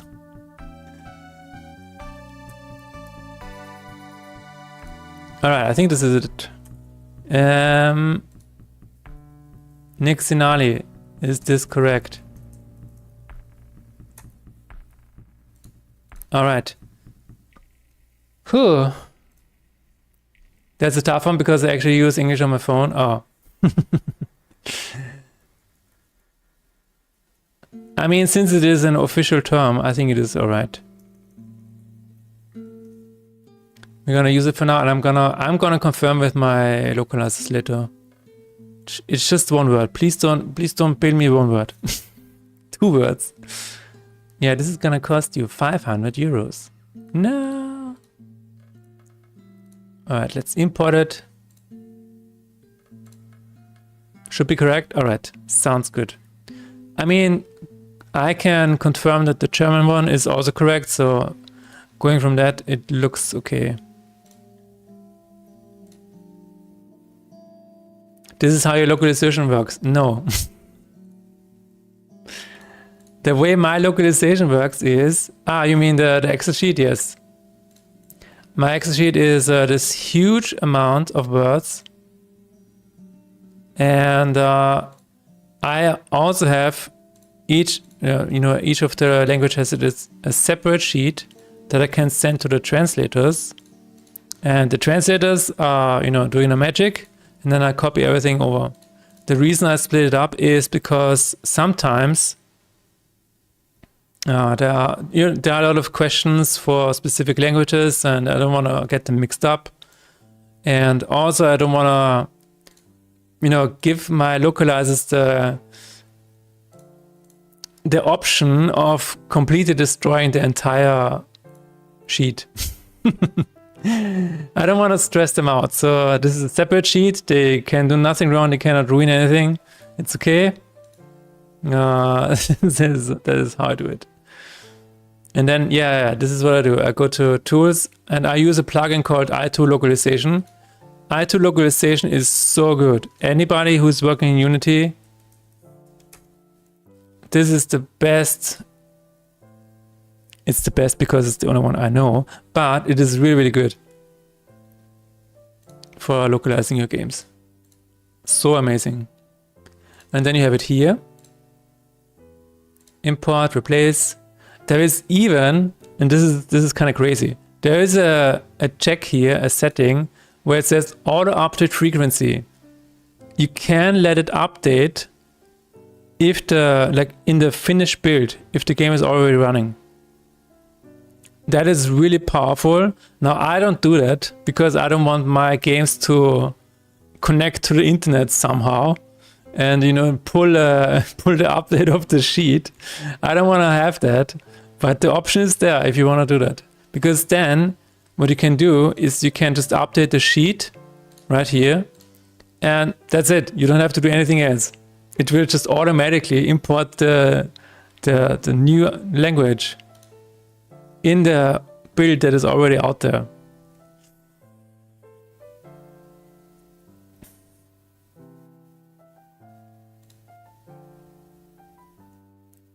It is a very neat Unity plugin, yes, it is.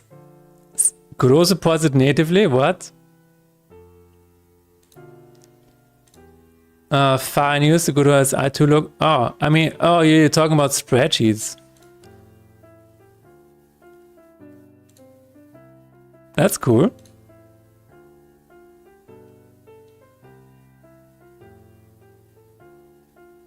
Formatting, specify plural forms. Nice. CSV importer. Cool. Go Godot. Godot for president. Yeah, Godot is gonna win. I'm telling you. Godot is the winner. All right. We have the restore purchase button now. We can set the correct term. Do we need the Steam icon? No. Restore purchase. We're gonna set it here in the terms. Restore purchase. There we go.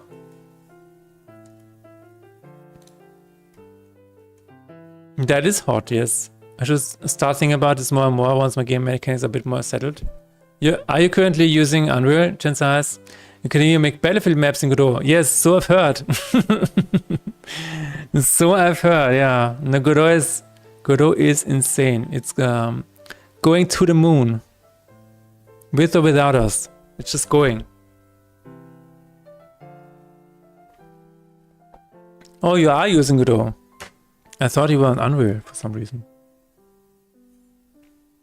Anyway. Text Manager Pro. Yes, we have that. Then we can say Card Manager. Full. No. Wait. This is here. Full purchase button. Restore purchase button. And then we can say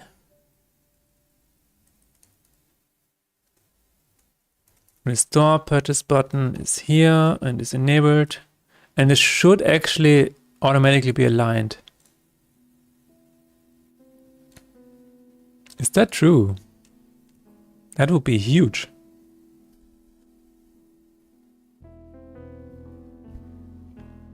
It's definitely a more 2D oriented engine, but the 3D stuff works just as well in my opinion. I don't get why I get 60 FPS in my game while my friend gets 200 despite having a similar system. We need to figure that out soon. Maybe you have a FPS cap. I'm just kidding. I guess maybe you have a particle system somewhere in the background that you forgot about. Maybe your Godot is running Doom in the background for some reason. You know, there's a Doom ghost only in your project. Do you think that's possible?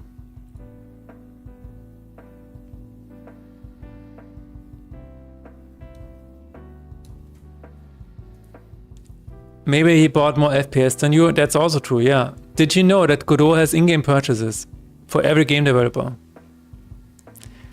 And pause the crypto. Yeah. Don't mine bitcoins using your Godot instance. If it's running Doom in the background, I would like to play some. Yes, okay. Check your profiler.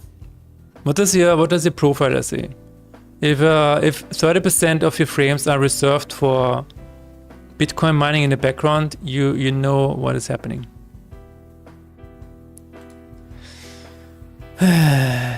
This is gonna be a problem. This is gonna be a problem. I don't like that.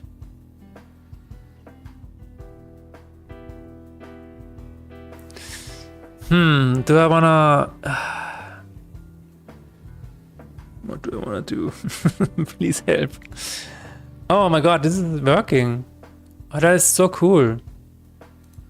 So it is working. Okay. Yeah, we need to figure out the placement of this. Somehow.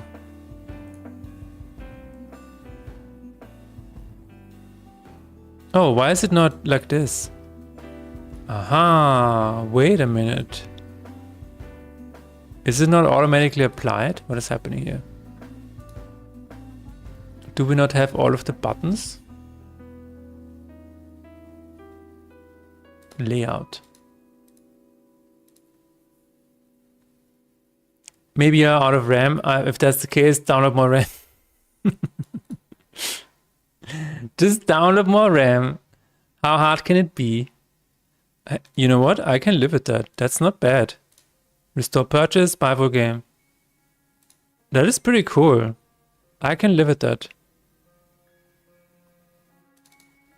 I don't like that the font is a little bit smaller. That's a bit of a weird one. Maybe I cannot really make it much longer because it might be, you know, in Russian it is already longer. That's a bit of a weird one. Let's go to Russian. Yeah. So long. Okay. I guess it is what it is. Restore purchase, buy full game. Cool. Let's go to the button and actually set the correct function. Restore purchase. Purchase. No, we want to restore purchase. Is this a public function already? No. Steam friends and restore routine. All right. Purchase full button. Purchase full version. We're gonna put it here. Public void restore purchase. And we're going to buy full game, restore purchase.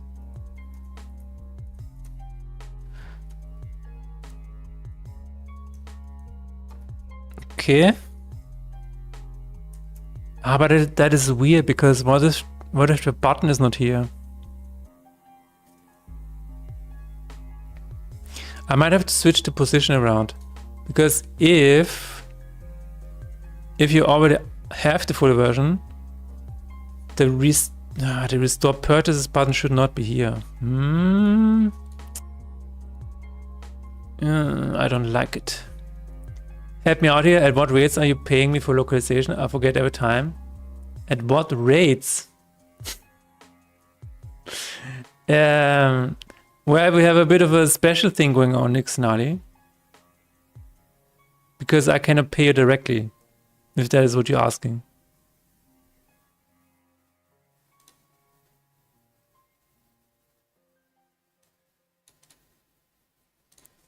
I forgot every time. So we have the button. I think I need to switch the sides here. So I'm gonna save this. Put this one over here. And then put this over here. That should help. Maybe? I don't know. We did manage to deliver the entire payment once. Oh, you're talking about the rate. Okay. Wait a minute.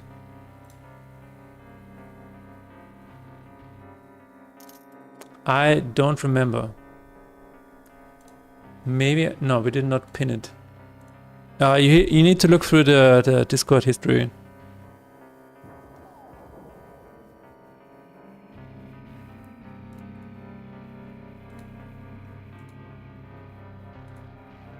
You can go through the history and figure it out. I cannot tell you the rates of other localizers, so I don't know what to tell you. Restore purchase is a bit too far to the left now.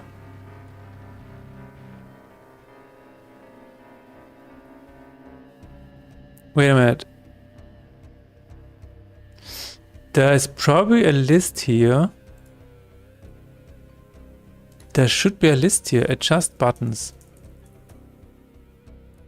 Oh. Ah, there it is. Yes. Okay.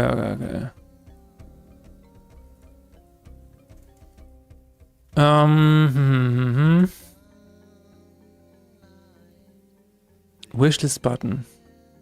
active. So the first one needs to be a purchase full version. The second one needs to be... Oh, maybe it's alright. Maybe it's okay.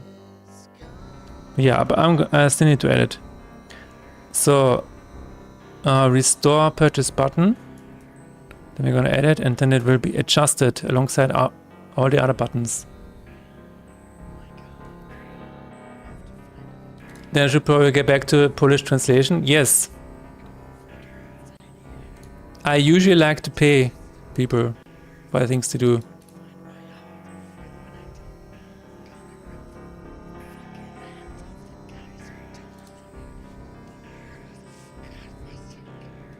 Ah, it works. Nice. Buy full game, restore purchase. That is really cool. Okay, we have a buy full game button. What does the restore purchase do? Nothing. Achievement ID not found. What is going on here? What is going on here?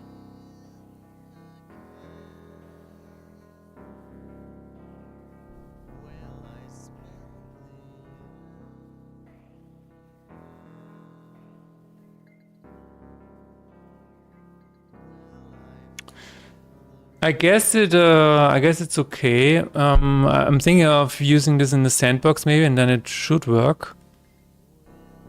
Because it is just the same code as on the Android version. Let's see. Enable game center Xcode, blah blah blah. This is the sandbox testing that I'm gonna do later. This is for achievements, right? Yes. That is for achievements, so...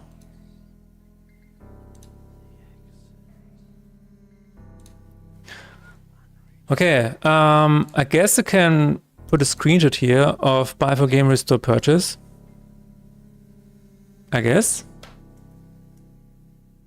I'm gonna make a full screenshot of this. And... I guess it doesn't matter what kind of size it is.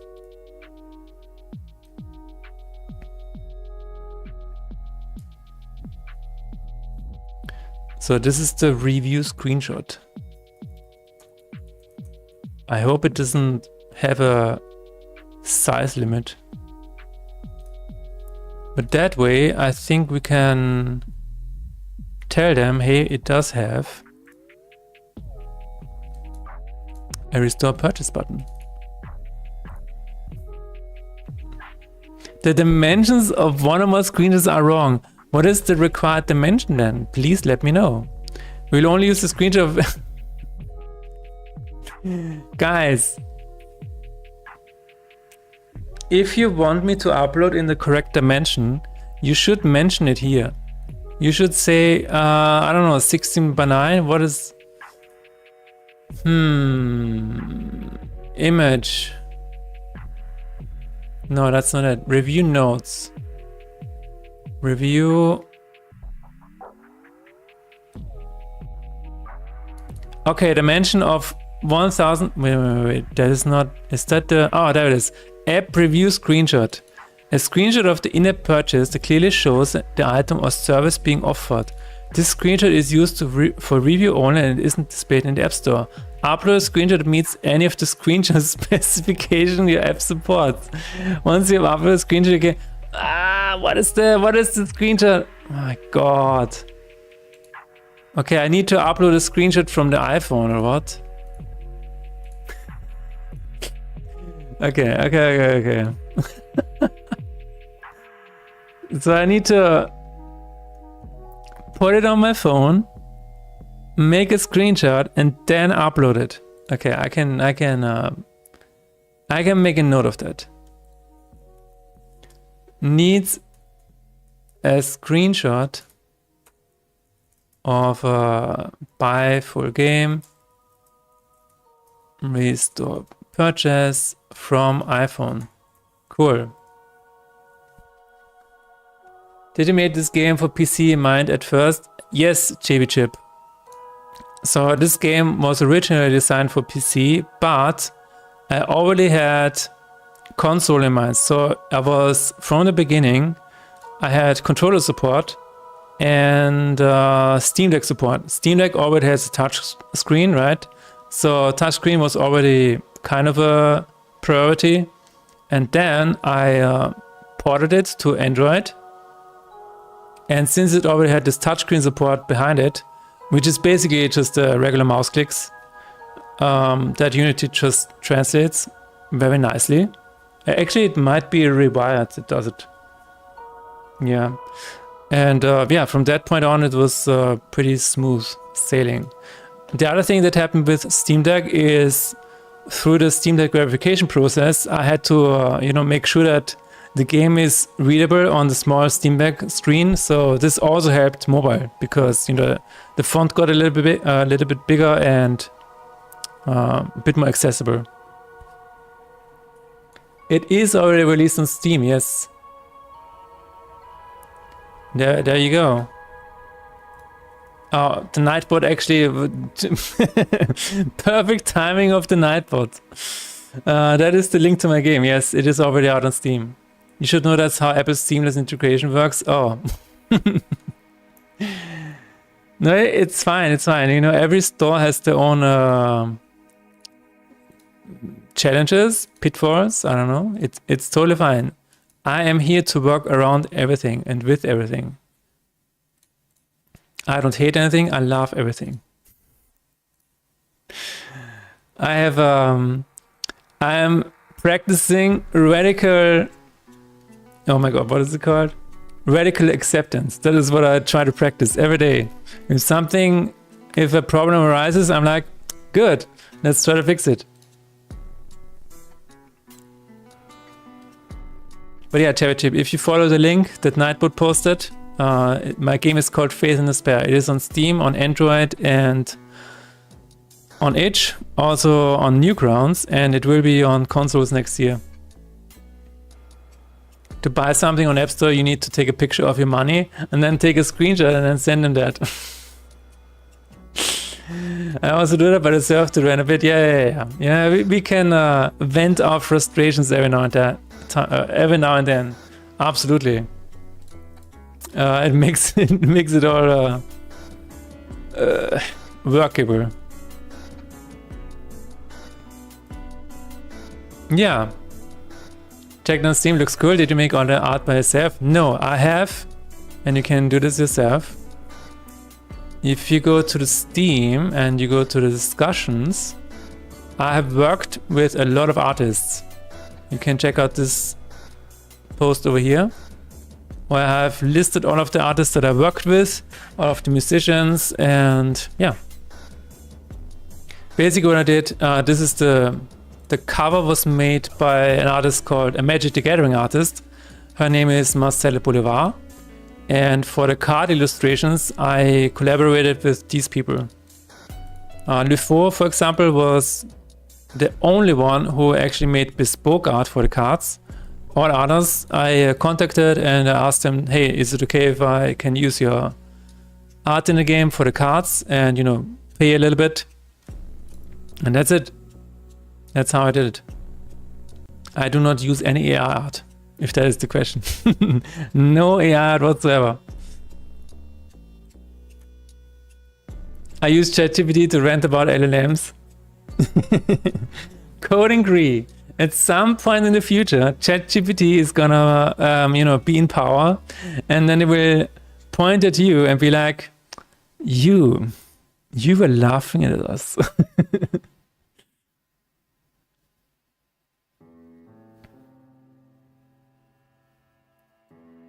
You people. Oh no, not you people. You not people. Yeah. By the way, I'm actually still looking for ways to work around the limitations regarding money transfer. Apparently, Raiffeisenbank is still in our country and is not sanctioned. So maybe I will be opening an account there while I'm at St. Petersburg. All right. Yeah. Raiffeisenbank is very big in Austria. And so, I don't know. we might find a way to do it this way.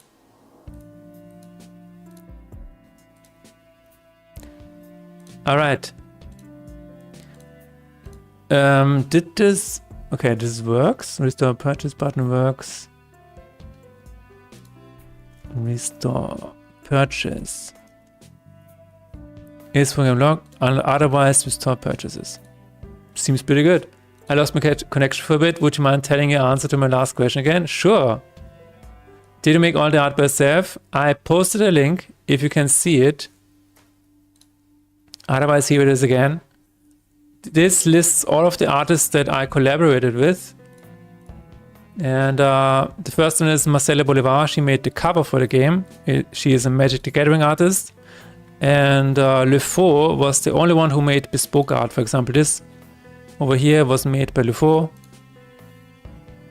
But yeah, otherwise I just used existing art and I asked the artist, hey, can I pay you something for that? So that I can have the licensing rights, basically. That's how I did it. Hope this answers your question, my friend.